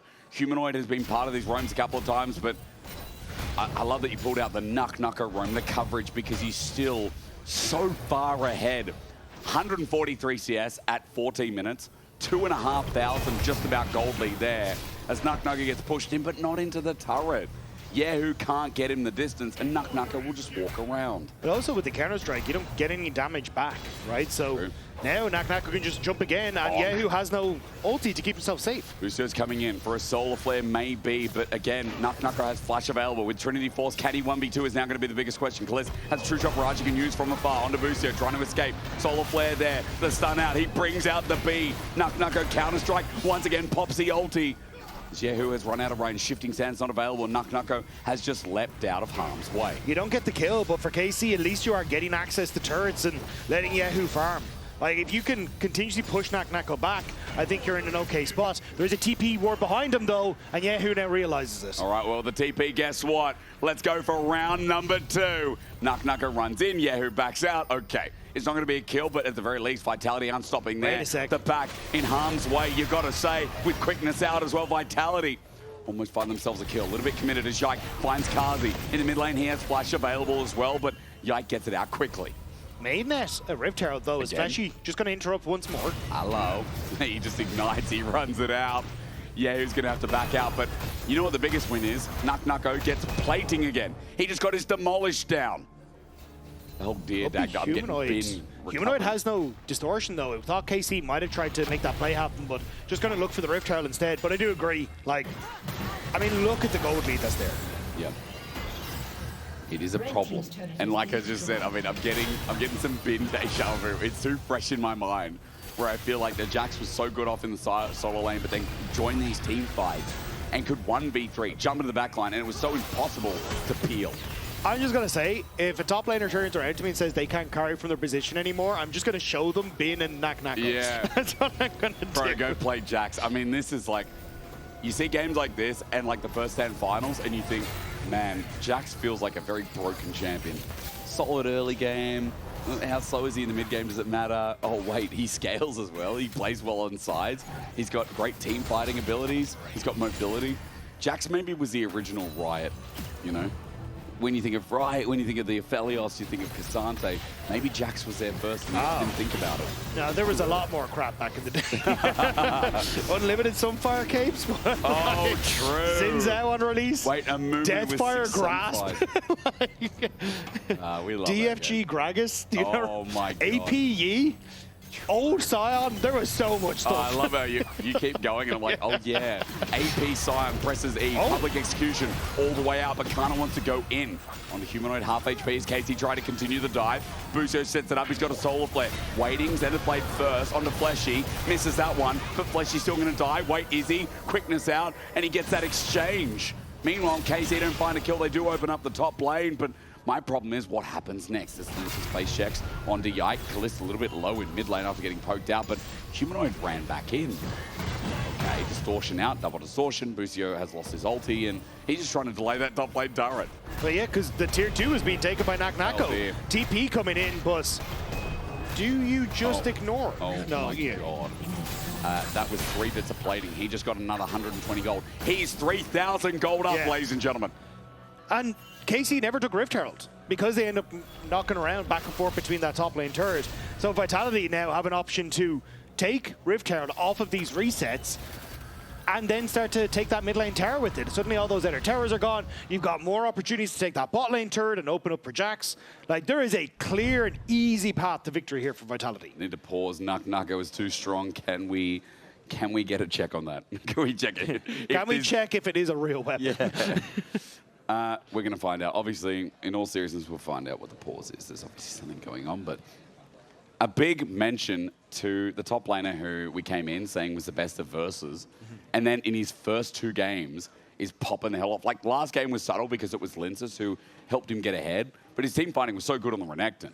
And then this game, on the Jax, he's doing a lot of it himself. The only reason he hasn't found a solo kill in this game is because Lyncas put a stupid flag down and then got an assist. Look, I'm just saying, as a support player, you throw whatever the hell is there to get that extra little bit of an assist. Of course you do. There's so much more going on. And now right? kill's already secure, but you're going to press E on someone. Yeah. Yeah. No, I press shield on somebody who's TP into a fight from the base. No, I'm like, you know what? I did I on need Karma this as well. I'm going to press E, it'll do something. It's like a Thresh who throws the lantern out on someone, you know. They don't need a shield, they're full HP. Yeah. But I get an assist. Exactly. And it looks like I have good KP. Yeah, I mean, Lyncas 0-0-3. He's 3 out of 4. But to be fair, good reason, had some good games. And outside of the jest, I mean, he has been instrumental in this game as well. But obviously, we're focusing on top lane as we get back in the game. We don't know what the pause was, but it doesn't really matter in the end. Everything's been solved. We're back in to see how KC can mitigate this game. Because 3,500 gold, it's a dragon apiece, it's a late dragon stacking game, but the Herald's still there. You mentioned Dagda. The Herald is still there. For the first time in a while, maybe it just won't be taken, depending on how Vitality approach. Busio. Solar Flare on top. He gets poked out. He's tanky enough, though. Fleshy flashes out, but Yike follows him. Cyclone's going to get him. There's one. An opening here for KC is Carzzy. Is a little bit deep, but here comes the raid boss. However, is it too late? Public execution from Canna gets a clone, but now that Naak Nako's here, Yike trying to fake it out. He knows. Oh, it's the bin. I see it. Naak freaking Nako. A double kill already. Jumps in. The Cyclone in, or rather, it was a cataclysm. I'm looking at Cyclones because I'm seeing a tornado from Naak Nako as he spun once more. Vitality got caught out in that fight, but Naak Nako raid bossed the crap out of it at the end. Naak Nako saved that fight for Vitality. They chose to take that fight, and this is what we're talking about with the composition they had. If that shotgun does not get kills, you just don't really have the consistent damage to carry the fights without the Jacks. And you got to see it there where Humanoid and Carzzy threw everything into Busio. Busio survives, and suddenly the fight turns quickly in KC's favor. The only holding thing, oh, that's unfortunate, was that Naak Nako was that big. Yeah, it was close to getting the Herald. I think a couple of seconds off. The eye was exposed at 2K, but yeah, Lyncas couldn't get it in the end. So Herald, again, for the first time in quite a while, as KC look for a play towards bottom lane for Humanoid. 3 members. Busio has the Soul Flare once again. He flashes in, Shield of Daybreak, makes sure that Humanoid can't move. And it's a pick. It's a shutdown over to Canna. KC are slowly crawling back in this game. Getting some nice picks. Finding moments to get gold onto much needed carries. But Naak Nako, yeah, sitting in this top side. The reset's going to come through from Canna. Should be able to protect us. Again, like the extra plates gives extra resistances to the Terror, but this is where like everything gets thrown at Busio. And it doesn't, like he doesn't die. Like he still manages to walk away off the back of this. And at this stage then, you're just completely out of gas as Vitality. And I think KC do a great job of reading that, going, okay, we can try and make this play and turn it, but just not expecting Naak Nako to him to make a huge play, gets the double kill, and then continues on here with the rest of Vitality starting to follow up as those cooldowns come back up. His spacing is magnificent. I mean, also Naak Nako took no damage. Caliste hit him for a bit. There was no damage. And I see why, as we now see Sundered Sky, but also I see a Seekers. Naak Nako not just built different, he is building. He's the builder, the architect, and the designer. This guy is more than mental. I mean, yeah, Thanos. There's a lot of glazing going on, but that's what happens when you're 3,500 gold up and the rest of your team gets caught to now being down in gold. But the thing is, it is all on Naak Nako. Like, if KC are able to find fights like this where they're away from him, that's where you have an opportunity. And that's why with this Dragon now up, you see Vitality having Humanoid split against Canna on the top side, because they want to make sure Naak Nako's in the fight when he has no TP. Once the picture pincher goes away, Humanoid does a bit of damage, but Canna does a little bit more. We're going to focus on this Dragon and how he moves up. Wave gets pushed into the inner impot. Naak Nako peels off, walks through river, and KC now have to be careful about where they step. It's a Mountain Dragon. It's good stats here, not only just for Naak Nako, but the rest of the team. It is the 3rd Dragon of the game at 22 minutes here. Naak Nako is going to walk up, get their vision, and Vitality might have the best opportunity here to start off that 3rd Drake. Canna. You're not going to do some damage. Yes, he is. Sigil comes through with the chain. Electrocute. Canna's a bit low. So, Vitality off of the pressure that Naak Nako had on that bottom side. Force KC back and they get that Dragon.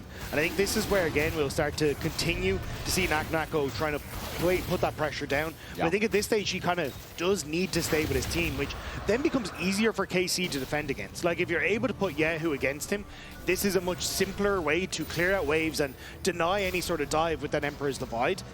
You can also lean members from KC's mid lane into that bottom side to try and match against kyeahoo. Because if KC are able to find fights away from this Jax, like Caliste has a 600 gold lead, kyeahoo has 2 items, now going to be working up towards his 3rd. Like, Busio is very quick to find these picks. Yeah. You still have to be careful. Like, even 2 items now on Yike as well. He's quite strong. So there is a chance KC to fight back from the brink of this game. 2,500 gold is nothing but a flesh wound, is it? And now that the Dragon's down, everything's calm for a little bit. Time for KC to kind of catch up to 3 as well.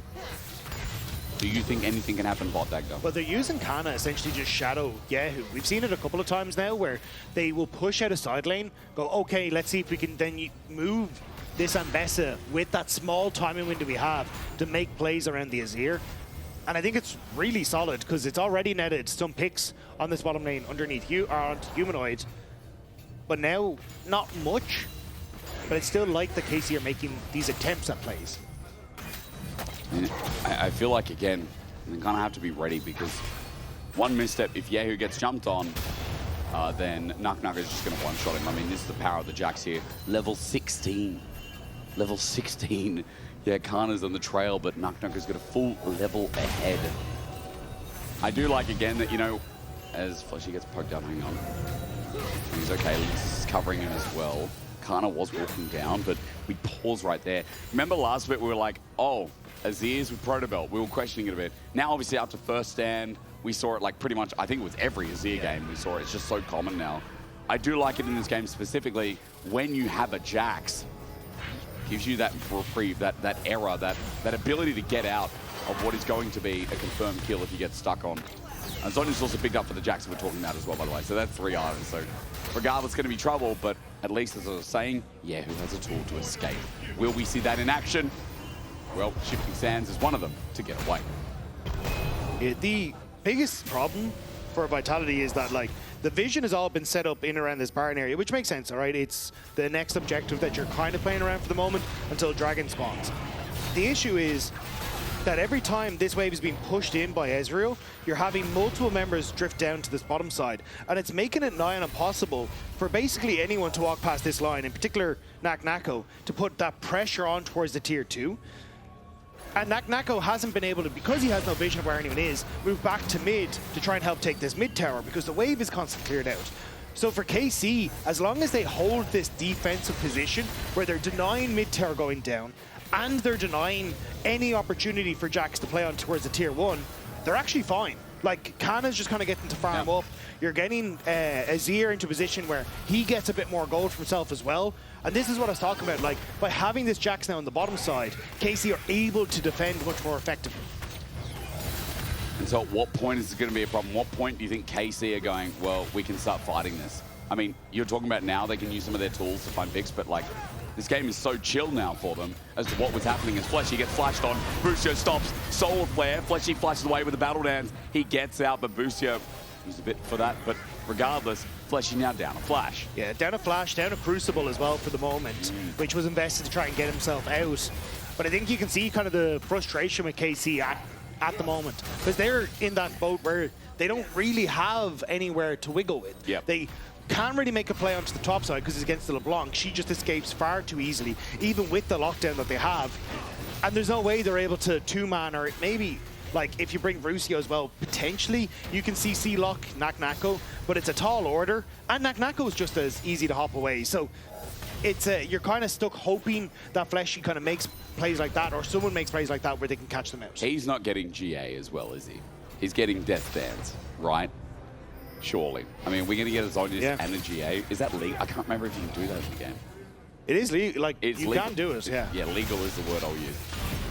But I think it'll be Death Dance for Caliste. Caught out. He stepped too far forward. This is a recurring trend, but as he flashes away, it's going to be saved by Yike. Vitality grouped up in the mid lane together. They don't have Naak Nako, and with double cyclone, Humanoid is about to get plundered down. Flag and drag away with Busio stops Humanoid with a solar flare. Nicely done. And when Naak Nako's not there, KC have so much more to spare. Canna literally chased Naak Nako the entire way around that top lane, making sure he could not TP into that play. So KC find a pick off of, again, Vitality trying to go that bit too far forward. This is huge for them, denying the third Dragon's Vitality.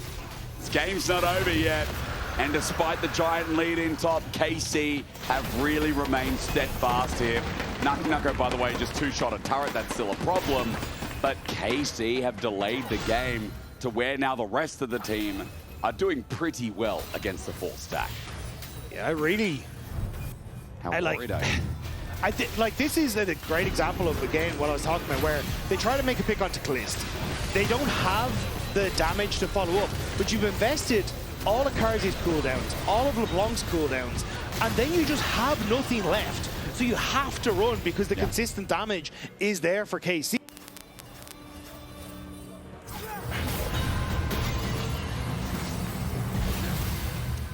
Well, Dagda, I think issue is the right wording. I think issue is definitely the right wording.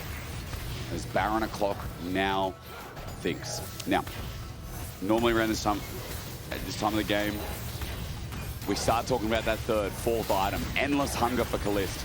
It's there. With the Last Whisper as well. I'm looking primarily at that top laner in Naak Nako to see when he crests over towards that fourth item. He's been in side lanes now for a constant 9 to 10 minutes. So it's been a real passive play where he's been picking up waves, still scaling ahead. He's still 30 CS ahead of Canna, but if he's not interacting with the rest of the map, again, KC must be happy considering how it was going before as he continues pushing top. I think at least this time, oh yeah, who wanted this, but this time around you have access to an inhibitor turret and he's away on this top side. If I'm Vitality, I think the only way that you can kind of carry this game through is if you try and drop this next dragon and all in on breaking that turn in the top lane. Right. Because as long as you can create multiple points of pressure on the map, then you can allow Naak Nako to try and do something. But at the moment, he's just been locked by KC in their defense. I mean, he's just whacking away. Solar Flare down. He wants to take on the team, but public execution, Naak Nako, after such a great game, he's going to go golden as Counter-Strike is ticking over, but he's about to die. Jumps in, flashes over, but Canna matches. Naak Nako from brilliance to boredom as KC find not only him, but Humanoid as well. How brave are KC feeling? Do they think this is a Baron call?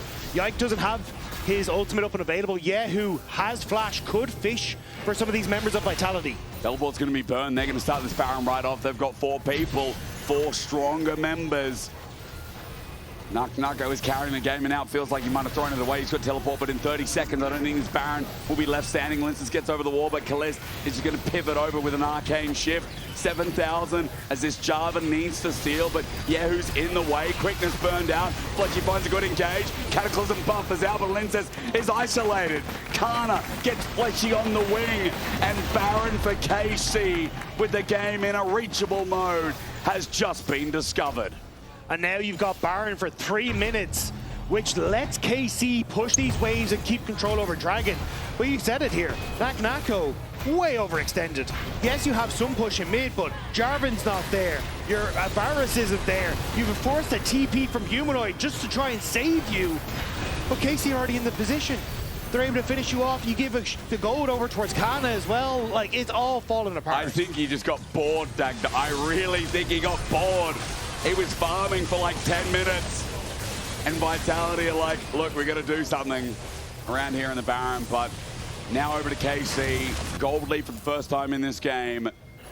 And the Jax that was walking over feels less and less relevant as he goes back to the top lane. And I'm seeing Canna getting closer towards matching those items, but more importantly, being so much more relevant in a game that felt done by. It's 32 minutes in the game. And that Dragon's coming up in a minute to boot as well. Caliste now with 4 items, going to back and start work on his 5th. He is in a very strong position. Yeah. And nearly 2k gold lead on himself. And at this stage, now you start to get control over the waves and are able to play around this Ezreal. Rather than KC having to constantly play defensive, they can now take an offensive position. The warding is going down. They can start to look for picks. And there is now no longer that pressure of Naak Nako suddenly taking your top inhibitor turret. But Canna still finds Naak Nako. But there's multiple members of KC in position here. He does have GA now available as well, but Busio has been layering the CC so well in this game.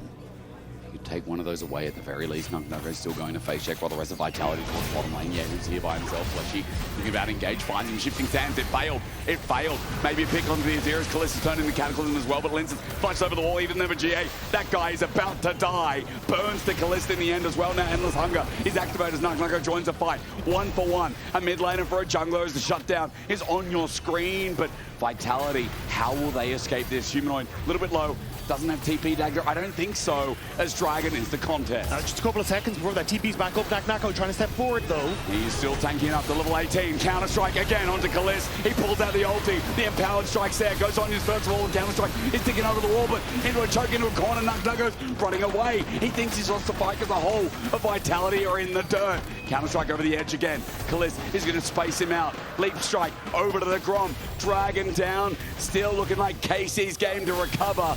And as Naak Nako runs to the turret, he knows he's got to waste time, get some kills. Counter-strike's going to be one of them. As he goes into GA, Busio has to run it out. Run it all the way out as he comes back to life. Counter-strike spaced again, jumps back in, but Naak Nako, not the raid boss you thought, with KC controlling the stakes. Well, it's just because as you go for this, kyeahoo, good ultimate, keeps himself safe. The damage isn't in a position to follow up on it. And Caliste just tanks the ultimate from Lyncas, who still dies. kyeahoo then becomes the focus. But KC managing to catch up to the play. They're just waiting on Canna, who's running as fast as he can through this mid lane. But with Humanoid down and on the reset, Vitality think maybe we can make this happen with Naak Nako. But there's only so much a Jax can do when you're trying to auto-attack down multiple members. And remember, he went GA. He went Zonya. Yeah. You know, these items, while Zonya's great for the Jax kit, it's not like this guy had something like the Shojin in his kit. So the damage you can see is falling off a little bit. While it's still great, we are indeed looking like we're going to get a series. KC now 3,000 gold up, and they're on Soul Point. They've got those crucial stats that are also helping Naak Nako's damage get less and less. And if you're Vitality, you have to start thinking about, you know, LEC playoffs, the versus playoffs, where you got that first win. It looked like it was good, and then KC managing to take game 2, push to game 3, and forcing a victory that knocked you out. And for Vitality, they had such a strong position in this game, but just haven't been able to crack the code on how to beat KC's defense. It does feel like they stagnated for too long, Dagda. It feels like they put Naak Nako in side lanes, but even with TP up and available, no one forced to play with him, or he didn't teleport in and join in that 4v4 we saw in the mid lane. As you said, Canna was chasing him. It was really well played from the top laner of KC, but I'm sure this is a game you go back and review and be like, this should have been an easy win with how big this Jax was and how monstrous he was coming out of lane. But doing nothing with such a lead is disappointing as he now picks up Wit's End. Yeah, and we kind of talked about, like, Vitality being this upfront burst composition. But now you've got GA on towards Yike. Caliste just finished his GA. Zonya's for kyeahoo. And you were already struggling to take someone out on that first bout. And now you have to do it a second time, maybe even a third time. It becomes incredibly difficult for Vitality to operate with this unless they immediately have Nako in the fight. And that's kind of what they're looking to do here. They're drifting him across, looking for a flank on KC. But KC just not taking that fight on the mid lane turret. Caliste shortly behind. Busio trying to bait it in with CC. Means that Humanoid can't really run forward as Carzzy gets tagged by a True Shot Barrage. KC push mid because right now they've got Canna pressuring the bot lane at the same time. That inner turret, not long for this world. Because Naak Nako, yeah, he's level 20. Yeah, he's a raid boss. But we've been pretty pessimistic on how the rest of the performance has been going in the last 8 minutes. And Naak Nako's just hit full build. Like with Wit's End, he doesn't get any stronger. So now this gold lead only starts to diminish because Canna's going to catch up. He's one item behind. Baron. KC. Set up, Busio Hex Flash in onto Fleshy, uses the Solar Flare a little bit early. TP behind, but it's right in front of Carzzy. Canna, a little bit ambitious, the rest of the team not here. Chains Corruption keeps him in place and with the quickness as well. They're making sure Canna can't get out. As he flashes through, there's still so much follow-up from Vitality. Canna will be kept in place. Naak Nako helps with the shutdown, but Baron going down at the cost of Canna. It's worth if they can get out. And they will. I don't think there's any way for Vitality to really stop them. Caliste interrupts his own back, though. He stayed for the time being. He's got GA, maybe thought he could get a kill, and maybe he can. Yike also hovering around with his own GA. But one for Baron. That is the cost. Yes, that turret's dead. But that is the cost. 3,000 gold still in KC's favor, and they have Baron with a Dragon Soul up in 45 seconds. They will have Canna at least alive for 15 seconds, so should be able to make his way out towards the objective as well. But Vitality, like, I think you need a miracle here. You need to try and find some sort of pick. They've invested everyone onto this bottom side, hoping that they can do just that. the KC not giving them that moment. Fleshy's on a ward. Carzzy have this river line for the time being. One going to be spotted out here in the Phalite brush. Carzzy moving as a 3-man unit when 2 of them have GA and can play hyper-aggressive. Meanwhile, kyeahoo, who has teleport, gets the inner turret on the top side. For Soul, Carzzy looking to take this to a game 3. This fight is everything as Busio flashes in. Zenith's blade almost gets Humanoid, but he burns his own flash. Busio, incredible play, and now Humanoid's out of the fight. Well, what do you do here as KC, or Nako? Like, you need to try and find engage on the backline. Yike still no. Wait. They got the 3rd dragon, not quick enough as KC. Yike played for the steal, but after what was such a good setup onto Humanoid, I'm surprised KC didn't get anything from that. Yeah, I really thought at that stage to be able to get into position and take it, but a sneak away from Vitality. Massive, honestly. Like, you have now bought yourself another 5 minutes. I mean, that's incredible, but also I'm just mega surprised. And with that, as you said, it slows down a little bit again. Now, I feel like the game being slow, still KC have shown it's been in their favor, but I do worry about what could happen in the next 5 minutes, what could happen with a misstep. KC have to be meticulous here. As Vitality losing their own jungle, KC going to try and set up so that bot lane gets pushed in and mid alongside with it, because they've got Baron for 45 seconds. Yeah, I do think Vitality have just been outscaled at this stage, though, so even though they get the steal, like, you can see KC, at least with the remnants of this Baron, want to see if they can crack the base. Let's get poked out a little bit, though. Naak Nako is the one stepping up in the wave. Trisha Barrage, a bit of a swing and miss here. But mid lane, or rather, bot lane is also being opened up here. Teleport going to be burned by Humanoid. A last stand in the sand here for Vitality. Counter-Strike is down, but Humanoid not spotted out yet. Caliste is separated from the team. He's not poked out, but as the quickness comes through, Fleshy thought, nah, he's not getting anywhere.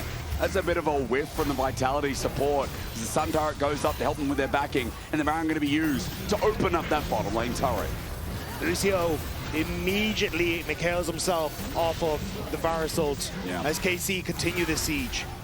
Fleshy thinking about what angle he can pop with that flash, but remember again, no quickness. Humanoid setting out with the distortion. KC running away. They've done enough damage. The base is broken with the inhib. As Lyncas is not even there, by the way. He's just going for a journey. I think he's just trying to see if... Just getting scuttle, I guess.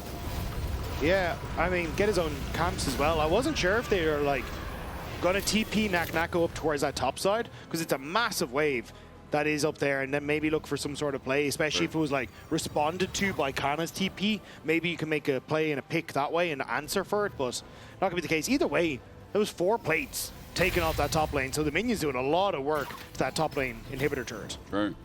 I mean, with bot open up as well, what's really nice is the fact that that Baron comes up from 215, and you've got a strong bot wave pushing in, with Soul on the horizon mixed in there. Such a strong position for KC still, regardless. As you said, scaling's a big question here, or rather a big statement, because it does feel like KC hold all the cards, as we're just going to have to at least wait and find out. 2 minutes on the board. This one's going late. This one is late. I shouldn't have doubted you when you said you're 50 minutes. I mean, yeah, I don't know why I said 50 originally. Maybe I just felt it, but it is Vitality at the end of the day. Vitality, nothing is ever written in the sand, is it? That's because you can't write in sand. That's a silly statement, isn't it? You can, but it's not very obvious, is it? I don't know. I wouldn't say it's permanent. I mean, if you write it, if you like SOS in rocks, yeah, you can see it. Yeah, but you can also get your finger in it. Yeah, that or a stick, yeah, but you can't. Have really you never see seen like an old romance movie where they're like on the beach line together and it's like John loves Jane and all that? You know. Sorry, but the movie. John plus Jane. But they're not riding in the sand. It's bigger than forever. They're kissing in the sand. Okay, I don't see them riding in the sand. That's when the waves come over and the. Yeah, which can't be good. I feel like that ruins the moment. That's what it's like, yeah. Thanks for the auditory. I don't remember them riding in the sand and that. There were other things going on. But, what are we talking about? I think it was League of Legends. Yeah, I mean, it's been a late one. It's been a late one. I tell you what, we're going to 3. It does feel like that. But... It's a late one. You can't It's 6:30, lad. I know, but it's so dark in here. I don't know what time it is. My brain's getting cooked because I'm like, it feels like it's bloody 10 o'clock. But it's, yeah, you're right. Oh, that's because we usually start so late. It was an early day. Triple best of 3. I mean, the fans are eating good.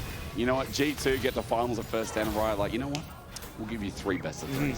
Thank you very much, Riot. We appreciate that. Now, give us a banger team fight because that's all we ask. That's what we deserve. 45 seconds to see one, or maybe 20 if it is going to be the Baron flip. Naak Nako's on this bottom side, so I think KC were trying to force a play in mid, hoping that then they'd got Naak Nako to reset. But now, Baron, as you say, 10 seconds, but that wave has been dealt with in bot lane. Naak Nako can TP into the fight if they need it, as KC, I imagine, will start this on cooldown.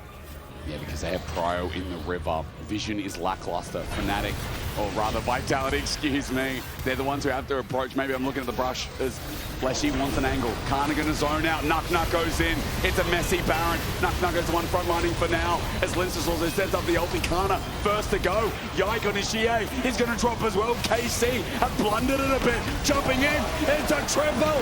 It's a triple into the GA. It opens up from Humanoid. And Naak Nako finally. We see the lead play out. The top laner of Vitality, he comes in and he makes sure that it ends right here. Naak Nako played that perfect. He waited for the Emperor's Divide. He flashes to get the triple. Look at the laugh from that man on the camera. He knows he just pulled off a heist. I mean, it has been 20 minutes of waiting to see what the lead does. Naak Nako does it yet again.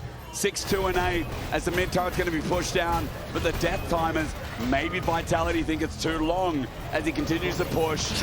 Opens up and we go again, but Soul will be added into the mix for Vitality as it doesn't look like KC can get there in time. I mean, you see it here. So Naak Nako goes in immediately as everyone starts to move away. There's a good engage followed from Fleshy. But as he goes into his GA here, watch how he plays around the Emperor's Divide, starts the counter-strike to bait kyeahoo's Emperor's Divide, stands on the edge, and then leap strikes Flashes to set up for the counter-strike. Again, Fleshy with the follow-up. And it just means Humanoid and Carzzy are getting to one-shot and tap people as they start to walk on through. So well played by Naak Nako. I mean, that's what you want to see. Any Jax fan, any Vitality fan. He's laughing. Oh my God, Naak Nako's laughing on them. So actually he sold his GA off the back of that, but didn't finish an item. He's just got a tunnel up. Yeah, so I'm curious what the game plan is here for him. Like, is he close to an item? I can't see, I don't have it open, so I'm curious what is. I would have just kept the GA, like it's better stats than the just the tunnel by itself. Yeah, agreed. Naak Nako's laughing, so I guess it just doesn't matter, does it? Now, game is far from over, though. I do not believe we have seen the last of these two teams fighting it out. Well, of course we haven't. But do you think, Dagda, what do you think? Well, the thing was, Baron didn't go down. So they got the mid inhibitor, turret, didn't get the mid inhibitor, and then backed away because of how low they were. So, honestly, I don't think Vitality got a huge amount off the back of that because it's not a game ender. Boy. And there's a lot invested, but Yike caught. He cyclones as well. That's a big cooldown. And in fact, with his GA not up and available, Chains Corruption looks like a freebie.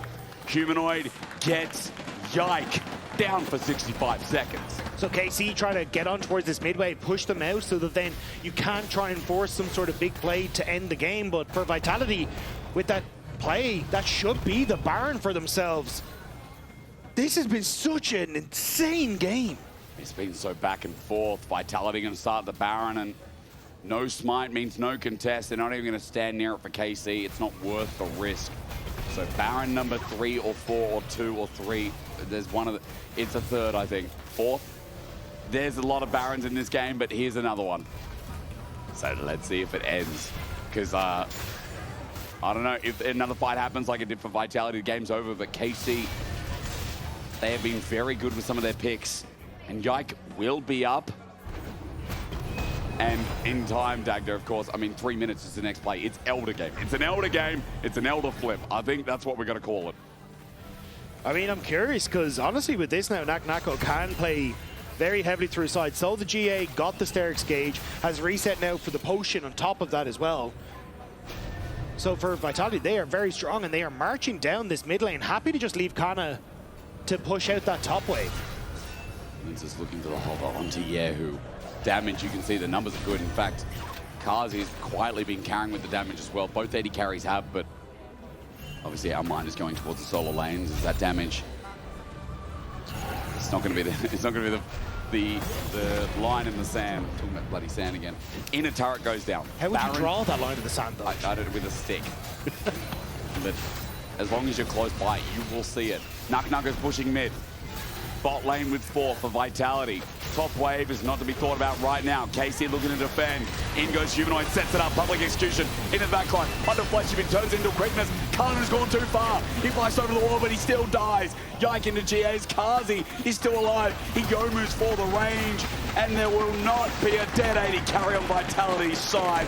The rest of the team pick up the slack, and Vitality have numbers. KC couldn't follow up because Naak Nako was threatening the dive onto the KC backline. And now they're going to start to make it back out, but Caliste pushing them back. The mid lane inhibitor will be what's picked up by Vitality.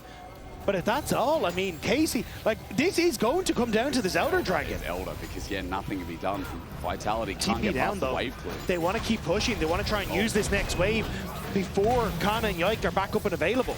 Got Baron, 50 seconds of it as well. Naak Nako doing that as he tries to open up the bot side turret, maybe shepherding in the wave. There's pings onto this top wave, though. I think KC thinking of maybe trying to force some sort of play if Vitality overextend. That's a massive wave for Vitality. It is, but if they TP, they could just lose the game outright. Trying to threaten the counter-strike as Humanoid jumps on in as well. Onto Busio, the double sigil doesn't turn into a chain, but double inhibitor regardless. Vitality get the minimum and get out of the base. 25 seconds of the Baron. They've done enough here, but the game will wait for this Elder to see if it goes to 3 or not. Does that wave get the inhibitor? Barely stopped by Humanoid, but they still have to try and make it out. We see the replay here as it's all in from KC, hoping they can make the play happen, but it all ends up landing onto Fleshy. So he immediately pops the quickness, retreats with the rest of Vitality, keeps Carzzy alive. But now, hang on a second, did they catch him? Maybe they do. Let's go back to live C. Fleshy caught out. Quickness comes out as well. Carzzy, Chain's Corruption instantly cleansed away. Range doesn't hit Busio as the arrow is pulled to the right. Carzzy just sends it back. He's so scared as Busio uses the Solar Flare in that play. But Carzzy used his ultimate. Fleshy used the quickness. That's 2 of their big engage tools down. The follow-up for a lot of what has been like either Naak Nako making a play and Fleshy coming in to follow, or that Varus lockup. Humanoid setting up again. Good damage even onto Busio. At half HP is the Leona. Flag down for the potential engage. Vitality thinking about how they go on in. Counter-strike. This Humanoid once again pokes over the wall. This LeBlanc has been getting better and better with age. As at full build as well, I feel like Humanoid is doing so much work. Busio now at half HP is showing you that said work as KC hover around the Elder, spawning in 5 seconds. Naak Nako took dread for himself, is now just hovering off of vision. Busio wants to try and spot him out, will see where Naak Nako is, and trying to mark him. But Naak Nako can hop over the wall. The Dragon at half HP. Lyncas is in the pit at half HP. As you said, Dragon sits there. Humanoid needs to get on back in. It's precarious, but it's going to turn into a flip. A flip to see if we go to game 3. It's only day 1 of spring, but we are getting a treat. Onto Yike. The quickness comes through as Naak Nako buys time. Two-shot rush. It's taken. KC got it. Yike plays a smart fight and wins it out into GA, while Naak Nako's going to teleport in for the base race. For the base race? I don't think so. He's going to run in on the Nexus turrets, try and end the game. He's got the TV shield, but he can only get 1. Canna comes in to defend. Humanoid comes to join in, but the Elder goes to Karmine Corp. That smite from Yike was crucial, and it feels like we've said that so often for KC. This man, when it comes to these 50-50s, does not go by the regular laws of physics. He does it so often. And here, again, when it forces them towards a game 3, it's Yike's smite with everyone on Vitality trying to stop him that comes through again. 378. And it's then everything on KC going their way. They know that they have the damage, and even with the TPs coming in, as Vitality try to go for the end, as Canna is able to TP out and doesn't get interrupted, he has the Elder, so Naak Nako can't fight him. And once again, this game trudges on, but with 25 seconds on the Baron and Elder Dragon to their name, that could be again another moment where KC get to push in and try and end this game. But Dagda with Lyncas coming up in 5. This Elder is going to have about 3 waves on it with a Baron if they go for this Baron. The thing I see is that this game is not over yet. I see an Elder that is going to run through before they can do enough to the Nexus turrets with the range that Vitality have. Baron will go down quick, but 45 seconds on the Elder timer. I think we're getting a long one as Lyncas is dealing with the wave. With Humanoid, they just want to stop it, make sure they can't. KC now trying to see if they can interrupt, but all you have to do is stop this wave from getting towards the turrets. But Baron minions though, 2 waves coming in. They have to hold for just a couple more seconds. Busio Barrage to try and stop the back. Oh, it hits. Naak Nako needs to get back.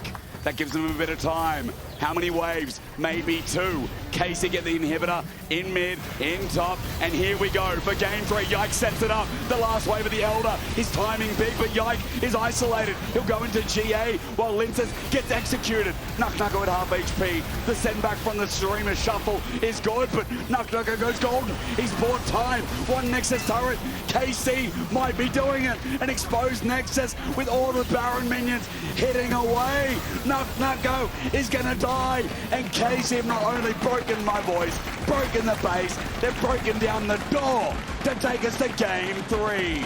And they have broken the hearts of Vitality fans who believed that this top laner could get them to the promised land, but it's going to be denied as an exhausted KC leave. But KC, yeah, Yike said it, just gonna run it back. I mean, I think it's a redemption arc, as you say, for Vitality, and just a chance to show that the last playoffs that we saw that was really disappointing game 3, that it wasn't them, and that now with a different draft, a different scenario, that they can really come out on top, as we'll see what they look together. I'm gonna cheer for every good pick. You're gonna boo for the bad picks as well? I hope we cheer for a little bit at least then. Yeah. The thing is, I don't really know because I'm not an analyst, so I just might Oh my god, we can gaslight her to thinking this is good. This is good. Oh, this is good. Yeah, Vitality is doing I'd be great. like, yay, maybe.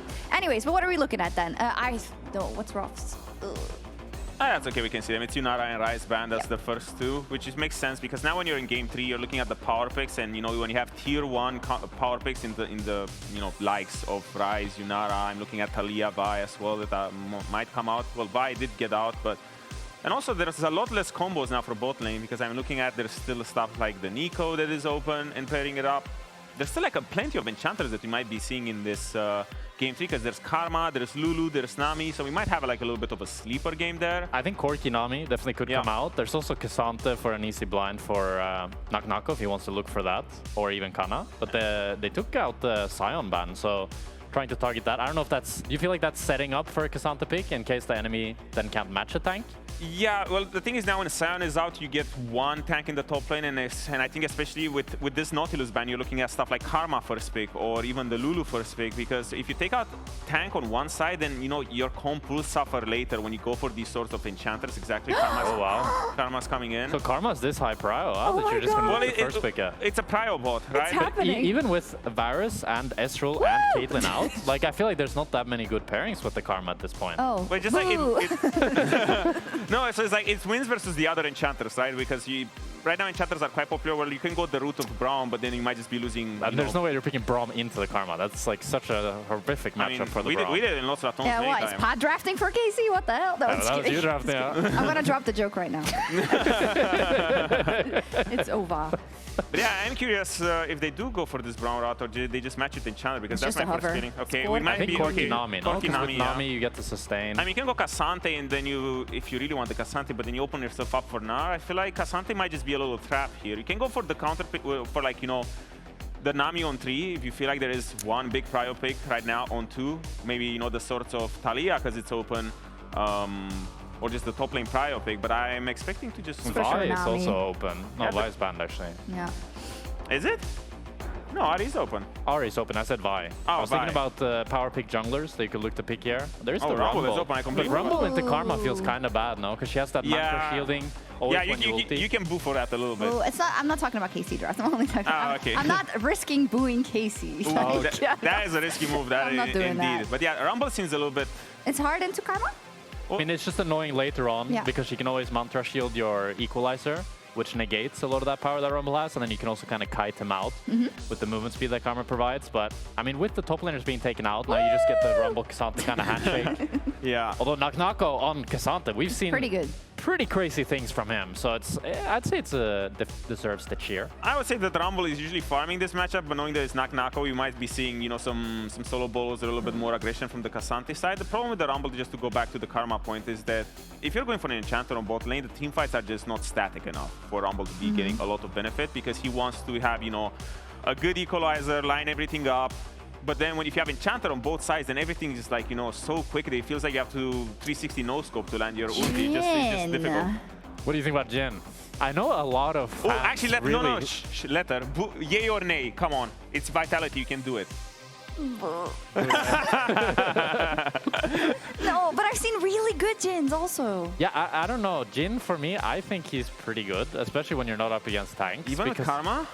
Yeah, I mean, the thing is, that's the problem when you're first picking Karma here. You have a pretty limited pool of ADCs that you want to play, because you really want to play something that has a bit longer range, that can facilitate that poking playstyle that you want with the Karma.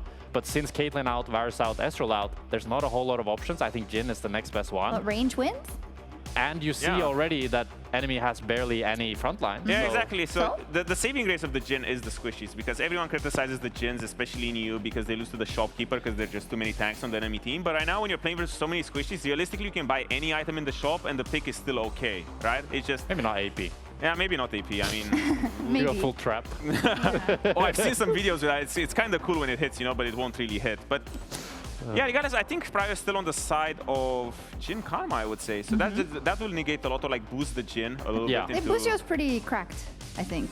I mean, Busio Nami with the bubbles. He put on a he was the one. He's really he good. was the in one. Barcelona. That was really nice. But yeah, Jhin Karma should be getting that Pryor. We'll be seeing what Casey want to go for. I think you do want to maybe try to look for the tank junglers, just because you're up against the Jhin and you don't have any frontline of your own. But it's actually them taking out the Dr. Mundo themselves instead of looking for it. I'm thinking even like something like the Skarner. That Skarner would be great, actually. That is one of the saving graces that you can make, you know, the Rumble work well with Enchanter, is that you find this sort of combo in the jungle. And I feel like Skarner, we haven't really seen it, but on this patch with the buffs that he received, he's actually in a pretty good state, you know? So we will see later on if it makes Azir even more boring than he is, or we're back into the dark days, but it is an option right now to find a little friend for the Rumble. Oh, they banned the Skarner out, actually. Yeah. And the thing is now, I think you need to go a Bruiser for Casey here, because you could go something like the Maokai, but then you're really locked into an AD mid. Yeah. So it's probably just going to be like, what Bruisers are even available, to be honest? I'm looking at Zahen. There's no way he goes Kha'Zix blind pick. Then they go mid on 4. Look at that smile. And last pick jungle. Oh. I think Nocturne is useless. Oh, yeah? I hate Nocturne. Why? I just think it's like, what always happens is you can't go in as Nocturne because you're too squishy. And then you just ulti, and then you either go in and die, or you don't do anything and your team just loses. That's what I see every time. For me, the critical point now is, do you find... I mean, so Casey's comp is a little bit all over the place, right?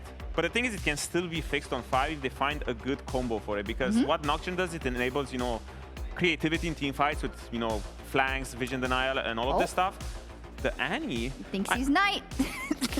I mean, it's all right, because the thing is, on Vitality's side, that the team fight is like so static, and you have so many squishes in front of you that you don't really need to find anyone. I'm gonna say woof to that. Yeah, I mean, I like that. Yeah. I think now you have a lot of firepower in your mid jungle. It makes a lot of sense to go this facilitating mid laner and then go the carry for the jungle. The only thing is you're giving 2 squishies for this Nocturne, so he has more of a target. So maybe a little bit more frontline would have been nice just against that. No, if Veigar would be crazy. But it doesn't really synergize that much with the Nocturne. So I think going something like the Ahri that can dive in with the Nocturne makes a lot more sense, and that's what they end up going for. Okay. So did it save the draft, the Ahri?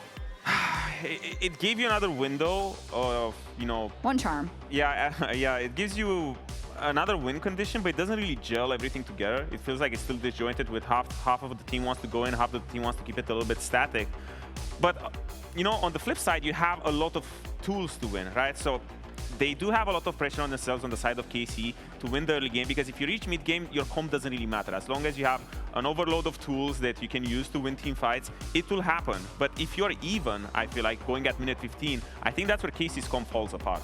Yeah, I think it's a hard draft for Casey to play. They need to find an early game advantage, and teamfights are going to be rough for him. Okay, but we saw what happened last time. It was KC that dealt a knockout blow to Vitality, and Vitality, they are looking for revenge, but will they find it? Thank you very much, Sjokz and Desk. We were sitting here having a giggle at the Sjokz reactions to every pick. Oh, yay! Oh, it's not good. Oh, no. It's just, the comedy was great, so thank you very much for that. Minute 15. KC must start fast, or it will be ended quick. I understand. I see. They weren't too much of a fan of the Nocturne pick. Dagda, So we're going to have to see if Yike can carry, because last game, I'm going to be honest, completely destroyed my voice. My voice wasn't strong today. I apologize to the people in the crowd and the audience and the people listening at home. But man, that last game absolutely kicked us off to what is going to be a great split. It's only day one. Yeah. And we have gotten double best of 3, going the distance. This is our region. Second best in the world. Second best, we beat everyone. But LPL. Yeah, but BLG. But yeah. BLG. Okay. Yeah, I think we're doing all right. Will Vitality have any damage this game? Yes. They've got a Jhin. They've got a Nefiri. They've got an Annie. Yeah, I think the Jhin is Nefiri is okay. the main one. What do you mean Jhin is okay? No risk, no Ferrari. Well, I'm going to be honest with you. I don't think anyone's driving a Ferrari in Berlin. The traffic here is awful. Or we could get one of those ones that are like the toy ones, you know, for kids that you can sit in and drive. Sit in like the Mundo one. You know? Exactly. Yeah. Yeah, that's a good idea. In fact, you know, do you know that the majority of people with Ferraris, they rent them? Oh. They're not actually bought, yeah. It's actually a huge rental service. I mean, I can imagine, right? Like, if you want to splurge for a weekend. I'm going to interrupt me to tell you about Lyncas' invade. Okay. This was pick up red buff, avoid vision, because you can see there's a red ward in front of his Raptors, Dagda, to go and get blue on the other side of the map. Is it genius, or will Yike know? I don't think I don't think he will. I think there will be a moment where he goes, hang on a second, why haven't we seen him on the on this ward? But I think he thinks Krugs. But I think that, like, at this stage, I think you kind of start to figure out the jig is up. Like, see, there's the ping. Like, why is he not here? Like, Nefiri also clears, I think, a little bit faster. So I think Yike now will be like, hang on, okay, he's definitely gone for an invade of some description. So Grom taken down. Level 3 acquired. Backing out of the jungle. Smooth criminal. And this gets out as Canna just gets rolled by Naak Nako. Good trade so far. And, I mean, thank you to our production saying last time that they met in the playoffs, this matchup was pretty good for Canna, but so far good start for Naak Nako as Yike looks for the invade after the ball expires, sees him, helps out. Oh, okay, it goes over to Lyncas, I believe, Dagda. Or to go to Yike, he's got the CS for it. No, because he did full clear and the camp on bot side, which is 4, and then, so Lyncas managed to sneak it. Okay. But the problem here is that Yike is kind of nowhere to go now for a little bit. True. So he will get the Scuttle Crab and then back away. But I don't know where he tries to go after that. Because I imagine Lyncas will kind of go full clear this top side into the crab and then back out. So maybe he can try and make a gank somewhere, but I'm not entirely sure where. What you see is Carzzy gets bubbled up. Good aqua prism here from Busio. Caliste jumps forward. Deadly Flourish still connects. Carzzy has 2 shots in the chamber to really do some hurt. There we go. With the dancing grenade as well. A really good trade on the back end of Caliste. Yeah, so I wasn't sure if Fleshy now off that trade would try and back away and cover for the Krug invade, because that is basically what Yike is trying to go for now. That reset, didn't it? I believe, yes. Yeah, a little bit. Not massive, not full reset. I mean, still though, like, for Lyncas, you're pretty happy you got an extra camp. Or you got 2 camps, sorry, on this top half, or bottom side of the map for yourself, but now he's in behind. Will be spot on the ward as Yike. Carzzy, flash, wait, mana for Q, not yet, auto attack, out of range. Caliste flashes as well as they just say, okay, jungle gang's coming, let's look for the kill. Deadly Flourish, connects, first blood, auto as well. Carzzy 2 for 1. The chatness of this 2v2. They immediately play forward and just say, look, we're going to get the kills. And also, Fleshy will be able to push in this wave on bot side, so you'll even lose a little bit more for KC as well. Great stuff by Carzzy and Fleshy to set that one up through. And the wave gets pushed in as well, Dagda, so Caliste is going to miss all of this. Carzzy gets a BF sword on the way back, and Lyncas is invading top Krugs as we watch the replay once more. Yeah, so Carzzy just not quite enough damage to finish off Busio, but a great Deadly Flourish to pick him off. And then stepping forward to finish off Caliste as well. He just got that little bit too close. Yike walks away with the kill, but 500 in the bottom lane. As I said, BF sword, nice and early for Carzzy. It's a huge win for Vitality's early game. And let's be real, all 3 games have been Vitality's early game as we once again experience why they're at this point of match point, or rather were last game. But it was also Lyncas invading on the top side to steal away the Krugs while that was happening simultaneously. So he's getting a camp lead for himself. He's a level lead, and Flash. now here we go. Hibbers, no, too early, but it's a stun. Nevertheless, the root down as well. Charm just out of range. Fleshy spaces it, but kyeahoo now down a flash too. Humanoid should be able to hit level 6 off the wave. May look for a little bit as Yahoo sticks around. Humanoid has Tibbers now. Yeah. He doesn't have flash available. If Yahoo steps in range, Humanoid will press R. Yike nearby, no paranoia available to cut the gap. As Yahoo just has to pay respect. He's got to lose these minions. Yeah, Yahoo thought they might have been able to make a play, so stuck around. But as you say, it doesn't mean he's going to move out again. Cancels the reset. But I'm not sure what the game plan is here. Wave gets pushed in. Yahoo gets a minion wave. I guess Humanoid's just going to back off. Yeah. I wasn't sure what the plan was because looking at Lyncas, very close at level 6, but Yike going to take the crab on the bottom side. So Lyncas will be delayed on that level 6 and maybe could have tried to make a play in towards the mid lane. Was that? I think we're just watching them wiggle on the way back. No, nothing big. What did you think? What did you see? Sorry, for a second I wasn't sure if Caliste had taken it, but just because the observers held it, and I was like, no. They like the wiggle. Yeah. You know, they're I mean, who corgi. doesn't? Who doesn't? You know? Everyone loves a corgi. That's true.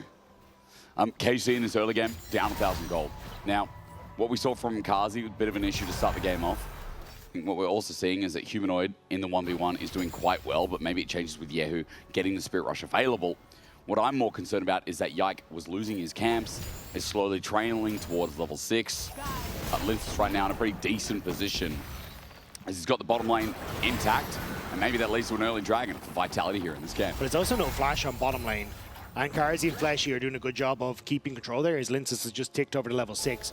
Hovering mid, but with no flash on Humanoid and Spirit Rush available for Yahoo, I don't think they're going to be able to make too much happen. Tibbers is already out as well. It's just getting pressure down so that maybe Lyncas can turn this into an early dragon. We'll wait and see though, as Tibbers just goes to the left, somewhere out there. Just, a bit of vision. The range on that thing, I think, is pretty good. I think Tibbers' range is a little bit too far. Naak Nako gets burned, equalizer down, flashes out. Canna in the 1v1, starting to feel real good. Naak Nako missed the W, so Canna kind of seeing his opportunity, especially with the Ignite in this top lane. Would have been able to finish off Naak Nako. Now flashless, I think it leaves Naak Nako kind of a little bit more vulnerable on that top side, especially because you want to try and use this spike when you get the ultimate to play aggressive in the matchup. Definitely less so when you don't have that flash available. True. I'm also keeping my eyes on Yike, who's just finishing off his camp, but still sitting in behind his bottom lane. Not certain if there's going to be any play from Lyncas in the bot lane. It's like covering that bot lane is so important. The way things went earlier, especially since Caliste doesn't have that flash available for another minute or so. Curtain Call now available for Carzzy as well, so a bit of extra range if Lyncas gets involved. The reason why Yike is probably a bit scared of what's going to happen down here. As Void Grub's now spawning that dragon though, still sitting there. And it has been a late dragon for the past couple of games. Yeah, I mean, Vitality have had a ton of pressure on the bottom side that could have lent into the play, but with Humanoid burning his ultimate early mid and Yahoo having that push, I think Lyncas was a bit uncertain about actually trying to go for the objective. So going to be happy enough instead to take Crab on top side, probably pick up some of these Void Grubs, and then after, once you start to get this cooldown back for Humanoid, actually look for a dragon take. But again, what they were saying on desk and why Vitality might be just happy to chill from now is that they were worried about KC first 15 minutes of the game. What they do here is Naak Nako gets hurt down a little bit by Canna and sets up maybe for Yike. So KC obviously want to push the tempo a little bit, get this game rolling, as Grubs is started by Yike, but Lyncas is still up in the top side.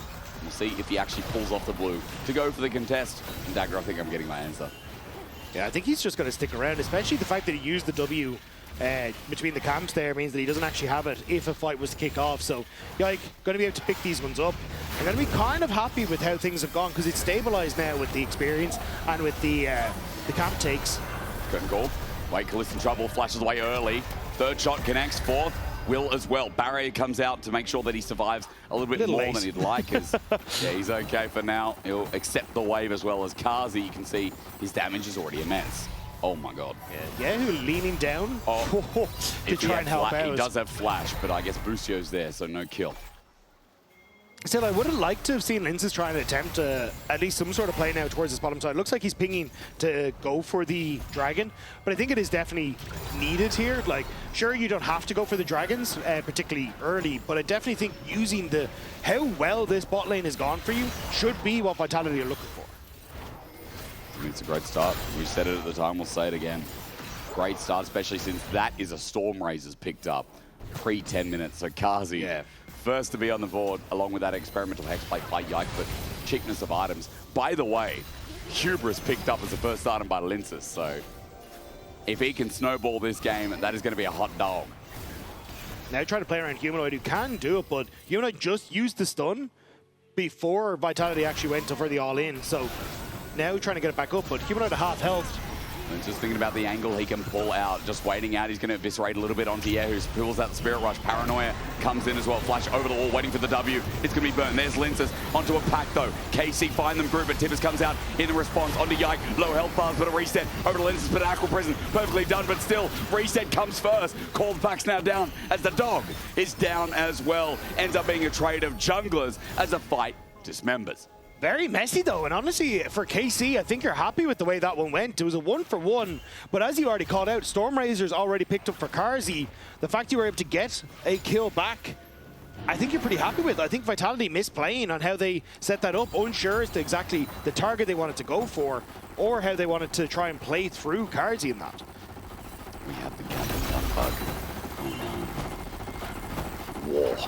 We're gonna, yeah. No, we'll stay on it. It's like white noise. You know, for my kid, I put white noise on every night. And now I go to my Spotify and I open it up, and it's just white noise playing in my earbuds when I come back. I'm just like, oh my God, go to bed. Replay here, 1-for-1. But this is the thing, Vitality turn on towards kyeahoo, who has the Spirit Rush, but that means you're now completely separated, put yourself between the wall and your escape. So here, KC happy to try and follow up, and you see he's just making it very difficult for Carzzy to really get any of the targets that he wants to. He's taken a ton of damage thanks to poke from KC as well. It felt like kyeahoo was the wrong target to try and commit for in that play. But in the end, kill goes over to Carzzy again. 3 kills for this guy, while Dragon comes back to when we're live. Now, Dragon being down, Mountain Dragon first, Infernal next. Vitality are on the board. And to repeat the desk, right now maybe Vitality are pretty happy where the game state is at. Considering the first 15 minutes, KC haven't been able to really snowball and set off with a couple of good Nocturne ultis. But it's still early days yet. It's all out. Naak Nako looking for the flip, finds it anyway. Now here we go, true damage as Canna puts down the equalizer, but it is going to be ulti for ulti as both top laners disagree. Yeah, Naak Nako just walking away from that one. Know that you still have Yike's ultimate available, so didn't want to get caught by that. As kyeahoo getting some decent chip damage on mid as well. Like, yes, like you're kind of saying Vitality somewhat happy with how the game is going, but I mean, Carzzy got an advantage, but it's Caliste who's actually taking these turrets. Yeah. It's 3 kills to 1, but the gold going to be fairly even. Like, you're not really being able to play through these strengths as Vitality, and you're just picking up in the individual lanes these small advantages, like kyeahoo getting that turret plate, like Canna, who's getting the better of Naak Nako again in this top side. And it does feel like these are the moments where we were having that grub discussion. This really comes into effect, right? Carzzy's a little bit slow to lane, however, the fact of Caliste getting 3 plates just then and being able to close up an 800 gold gap is just crazy. So the grub's doing a lot of work and giving extra time to KC, who now have a gold lead here in the first 14 minutes of the game. And not only that, the lane that we haven't really talked about, because we've just expected it, is that Canna is doing so much good work against Naak Nako in the top lane, as he's found himself 500 up against his fabled Cassante. Yeah, that's what I was referencing when I was like, look, this is the same matchup that we saw last time, but it's Canna who's been able to get the advantage again when we saw these two face up. I think you kind of, at this stage for Vitality, have to just let it go. Like, let Naak Nako do his thing. You need to start getting some success for Lyncas. And traditionally what we've seen with the Neferi is play throughout mid lane, look for invades, set up for these big advantages. But it's KC who are invading and KC who are on the ball first here. You should be careful though. Again, the range of Carzzy gives such a nice trap here for Vitality to pounce. But they get the blue buff, they get on out, they don't overstay. Lyncas wasn't there, he now claws his way up as Yike setting for the paranoia. It's going to be jumping onto an Annie, flush away, but I think the damage could be done. Tibbers comes out, but it's not enough to get Yike off his head, and kyeahoo picks up Humanoid. Tibbers gets angry, but a great pick from KC as they look for a little bit more. kyeahoo flashes Charms, gets a flash out of Fleshy as well, but KC pounds, and it's a great play to get more gold in top lane. It's 2 ults invested though right before this Rape Tower comes up. So if I'm Vitality, I think that gives me a little bit more confidence to try and make that play happen. Only downside is Humanoid doesn't have his ultimate available either, which is a pretty key tool for a lot of their engage and setup. But Carzzy still putting some hurt onto Caliste here. Full shot now equipped. Caliste, though, steps up. He has Busio by his side. Foster's bomb flashed away from. Well done from Caliste and Busio. Fleshy gonna have to dodge away from the Aqua Prison. His movement pretty clean here, but with the Gatling gun and a couple orders as well, he's just dead. Curtain call under the turret while Temple. Well, Sarah's setting up the ship. Oh, that's a ship. I'm sorry. I got distracted. I'm like, it's not a tidal wave, that's a ship. Yeah, I mean, keeps himself safe. Denies Carzzy being able to set up with the ultimate, and he has to back away. I think that could have been a very different situation, especially if he clipped Caliste. I thought that Deadly Flourish had hit Caliste and kept him under terror, but either way, off the back of it, Vitality still get the Rift Herald because KC had to back away and they don't have those ultimates. Lyncas is still going to get the Herald, though. Big win, but I will say, we've talked about him a lot, and yet again, he's benefiting. Caliste heading forward, and last game, this was his Ezreal, but on the Corki, the way he's caught up after 2 kills going over to Carzzy is exceptional. Really firing on all cylinders. I feel like LEC versus playoffs, we talked about Busio a lot, but we said Caliste was getting caught out. Caliste wasn't really pulling his weight. So far, start of the split, Caliste has had a pretty good opening series, as now with Paranoia here, what the hell? Okay, that was the all-out. Naak Nako invented teleportation. So he ulted Nocturne while midair, and Nocturne can't be interrupted while using his ultimate, so they just swap places, and works out perfectly. So I think Naak Nako, like, good call, honestly, to set that up. Is he okay? Is he okay? Canna's going to auto. Flame Spitter out. Naak Nako ignited. Gets away safely. Safely, yes, only just. But Canna is once again doing what he did in LEC versus playoffs. He is burning Naak Nako down to a crisp. Especially with the flash now gone and Dragon in just a couple of seconds. Going to make that a little bit easier for KC to try and play around Naak Nako. Canna did burn his flash in the engagement as well. So you kind of got both top laners a little bit more vulnerable. Vitality trying to set up on mid. But Caliste, again, getting great damage off here with the Nami. Again, Carzzy, even with a rapid fire cannon, 2 items. Caliste feel confident to go up against him. Here's a curtain call, but there we go. The Flying Dutchman. Carzzy sets out the 3rd shot, but doesn't get the 4th. This equalizer comes on down, Fleshy low, but uses the mantra Inspire. Everyone gets away with the shield as KC held strong with only 3 people. Even without Yike pulling the Paranoia, in a good spot. Should be the Dragon then for KC.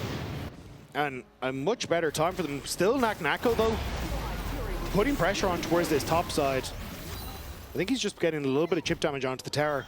But again, for KC, I think you're happy with the way things are going. Caliste is doing a really good job of using this Triforce spike alongside the Nami to punish anytime Carzzy and Fleshy stay up. And that's 2 kind of pseudo objectives that they've gotten. Like the blue buff invade worked out well for them, and now they've gotten an actual Dragon off the back of it as well. But Vitality want to pull off a bit of gold from this mid lane play with the Herald as well. Lyncas is going to get the charge on in. Not going to take down the turret completely, but the Aqua Prison, that's more impressive. Lyncas presses W and calls his pack to get him out of dodge. Busio flexing the muscles of that Q. Vitality get a bit of gold, but they do not burn down the turret in the end. Yeah, but it was traded for damage from Canna onto the bottom lane turret. Didn't quite want to stick around to finish it off as Vitality I started to shift down towards that bottom lane. Actually does in the end. Managed to get it, so fair play to Canna. But I'm looking at Naak Nako sitting in this top side. I think he's looking for a Pele on towards Kyeahoo. A what, sorry? A Pele? A play. Oh, you said Pele. Oh. You did. A great football player, you know? I was like, hey, an Irish word for play. No, that's Immerch. Oh, is it? Yeah. Are you going to be sad that, as Busio flashes away, be sad that you don't get to say RNG ever again? Yeah. I think the audience is. Yeah. I mean, no more RNG. It only depended if you watched me in the LPL or not. You know? A lot of people did. A lot of people loved RNG. Much better than the original team, especially with how it ended. Where were we? Yeah, you can't draw in sand. Yeah, I don't know about you. You just can't. It's silly. You're going to be right next to it. But you have to draw a line in the sand.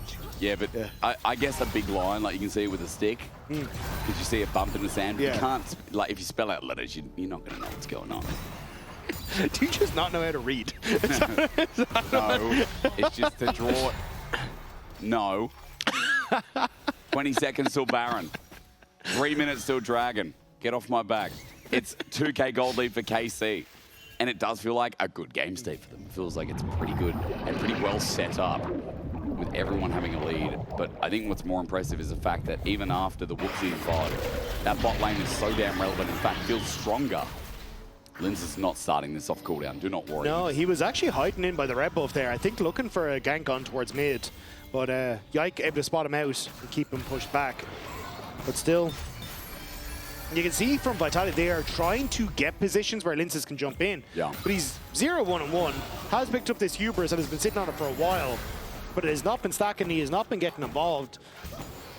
And I think a lot of that is, again, KC playing well around this AD carry in the mid lane. Yike has been doing a decent job of trying to get vision down as well. But now, here's Lyncas. See if they can fight Caliste. Oh, Fleshy flashes a little bit early. Lyncas gets over the wall, the tidal wave. Arrow once again finds the mark, and Carzzy, every time there's a curtain call, there is a tidal wave to match it from Busio. Yeah, it does burn the heal and the barrier, but Flash still available for Caliste. Makes him still a threat if they continue here. Could he turn off the lamp?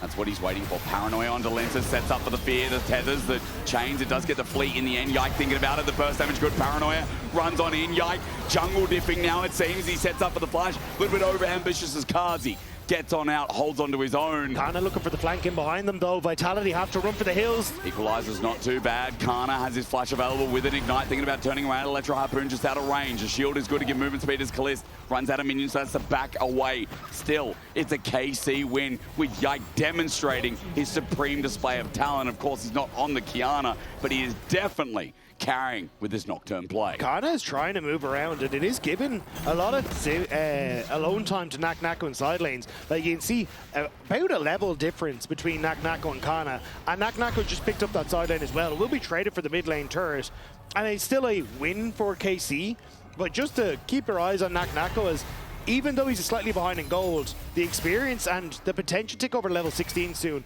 could be big for this upcoming Dragon. I love this, the threes.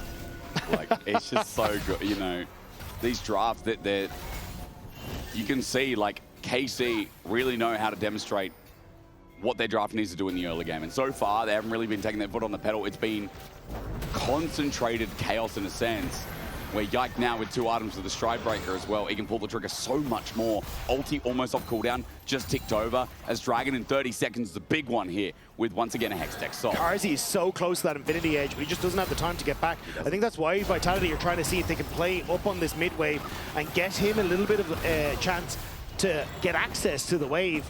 But KC not really giving it. And now 15 seconds left. It all comes down to just a couple of items that are completed ahead of KC, especially when you look at mid lane. Humanoid hasn't finished off that Shadow Flame yet. Right, Naak Nako, he's passed into the mid lane with 2 items. He feels confident to kite around. Caliste walks in a straight line with Valkyrie. Naak Nako flips it away, even with the Paranoia. Naak Nako's done a good job. He goes over the wall though, into 3 people. I think it's too much. Meanwhile, kyeahoo just takes on the rest of Vitality and wins. Fleshy's down. That Spirit Rush activated. kyeahoo jumping in, gets the flash out. Carzzy has to run for the hills, but KC have won the fight. Deadlift Flourish on the back end, trying to bring it back. Tibbetts recovers it. Oh, Humanoid with the ball shot being dodged by kyeahoo. Meanwhile, Yike running with Canna into melee range, into the sick puppy of Lyncas. He's going to get burned down as Canna's rumble is just unbelievable. KC wipe Vitality off the map. It's feeling like a repeat of playoffs. KC getting us to game 3 and finding the wins over Vitality. They're standing in front of Baron, but I think it's posturing. They don't have the health bars to do it. But this was crazy. I think unfortunately for Naak Nako, didn't quite get the pullback into his team. But you called him in the fight. kyeahoo immediately jumps forward, gets the kill onto Fleshy, forces Vitality back. And as Vitality start to try and pull back here, they find that moment to turn around with a huge engage off of that Deadly Flourish and Humanoid with the follow-up. But the health bars barely survive.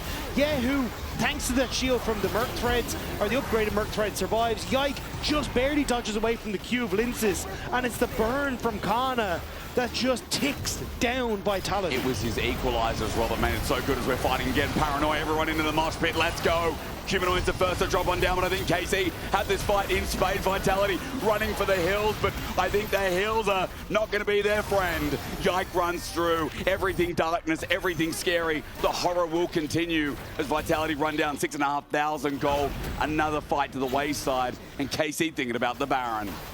I don't know if they can, though. They're still fishing for Lyncas. Busio going to find the dog. Maybe all in onto Busio. Acro Prison there, catches him. Ulti needs a reset here with the Dark and Daggers only getting 1. Lyncas a little bit low, and I thought KC were going to get into the Baron, you're right, but Yike is on the bottom side of the map, helping Canna open up and in. It's all right. But that means Caliste is alone now. He is indeed alone. Naak Nako finds the target. Deadly Flourish doesn't connect though. Curtain Call going to look for who?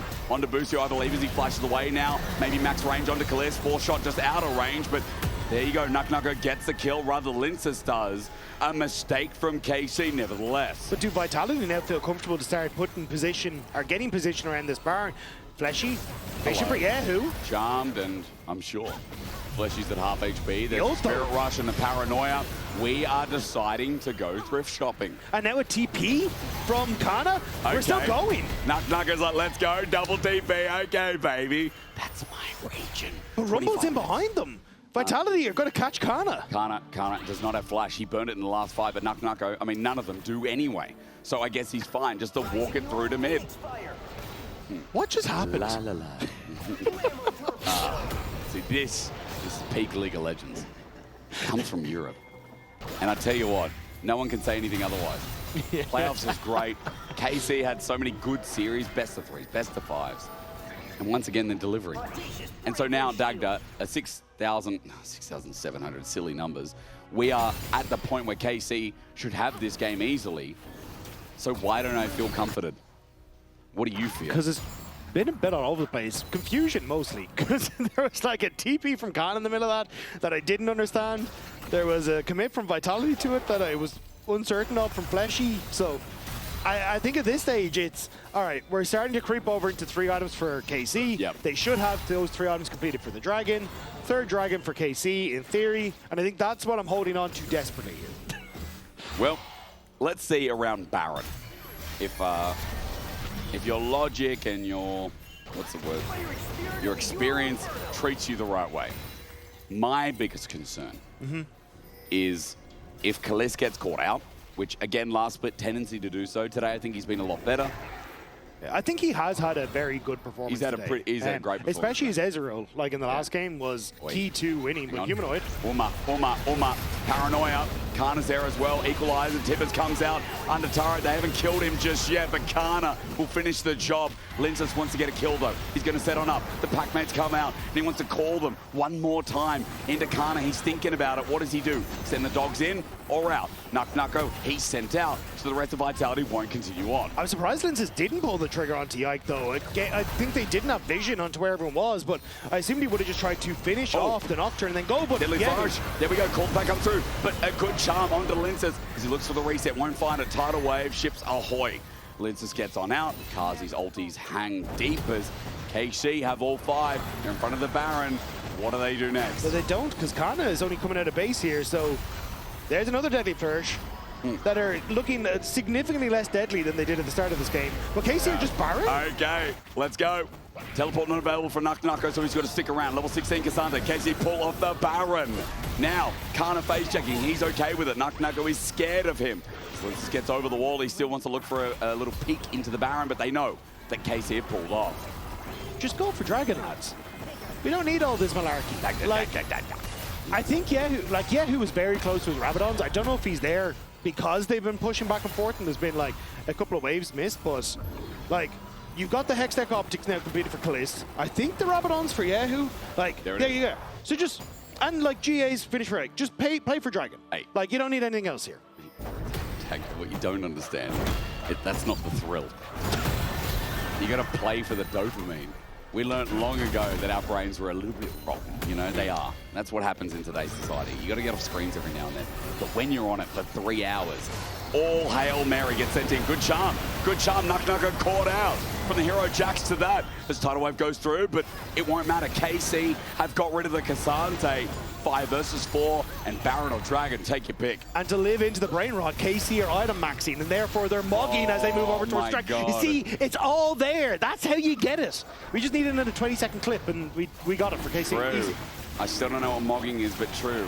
Is that like making the face one? No. The Riz? Is that the same as mogging? I think we leave it at that, mate. Is that not the same?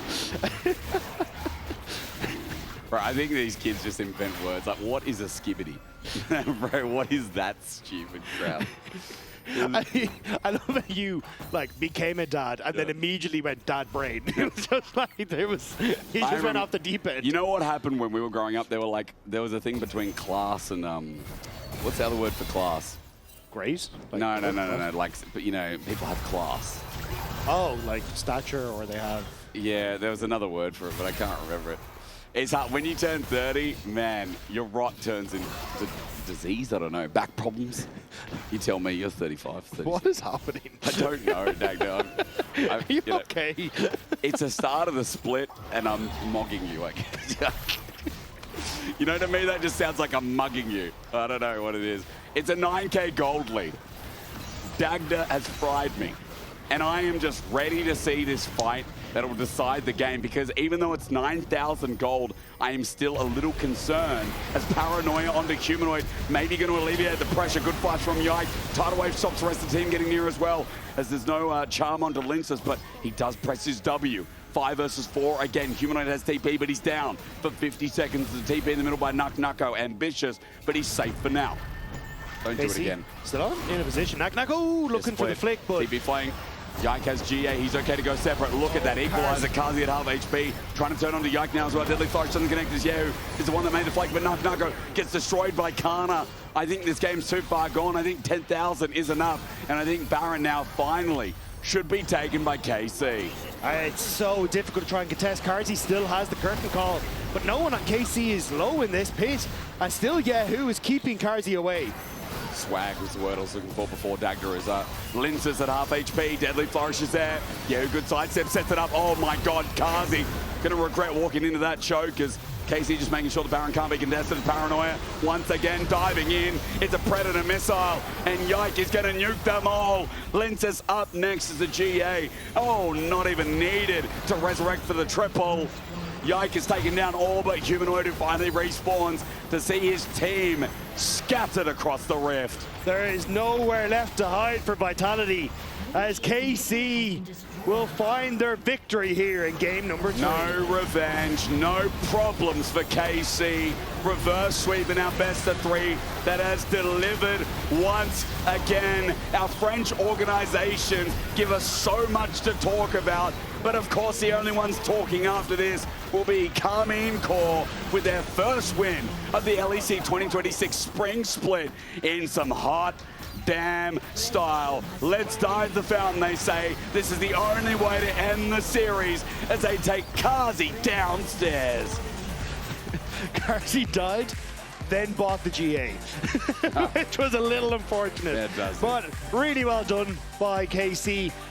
Vitality had a lot of life in that early game, or in the game number 1, and it looked like maybe Naak Nako could carry in game 2. But KC, cool, calm, and collected, make it happen in game number 3. It really was, you know, a KC game through and through. Something in the early game, but for player of the series, you can vote for Yike, Caliste, or Busio. And it was a long series. You know, there were some moments there. I can't remember game 1. Because game 2 was 55 minutes.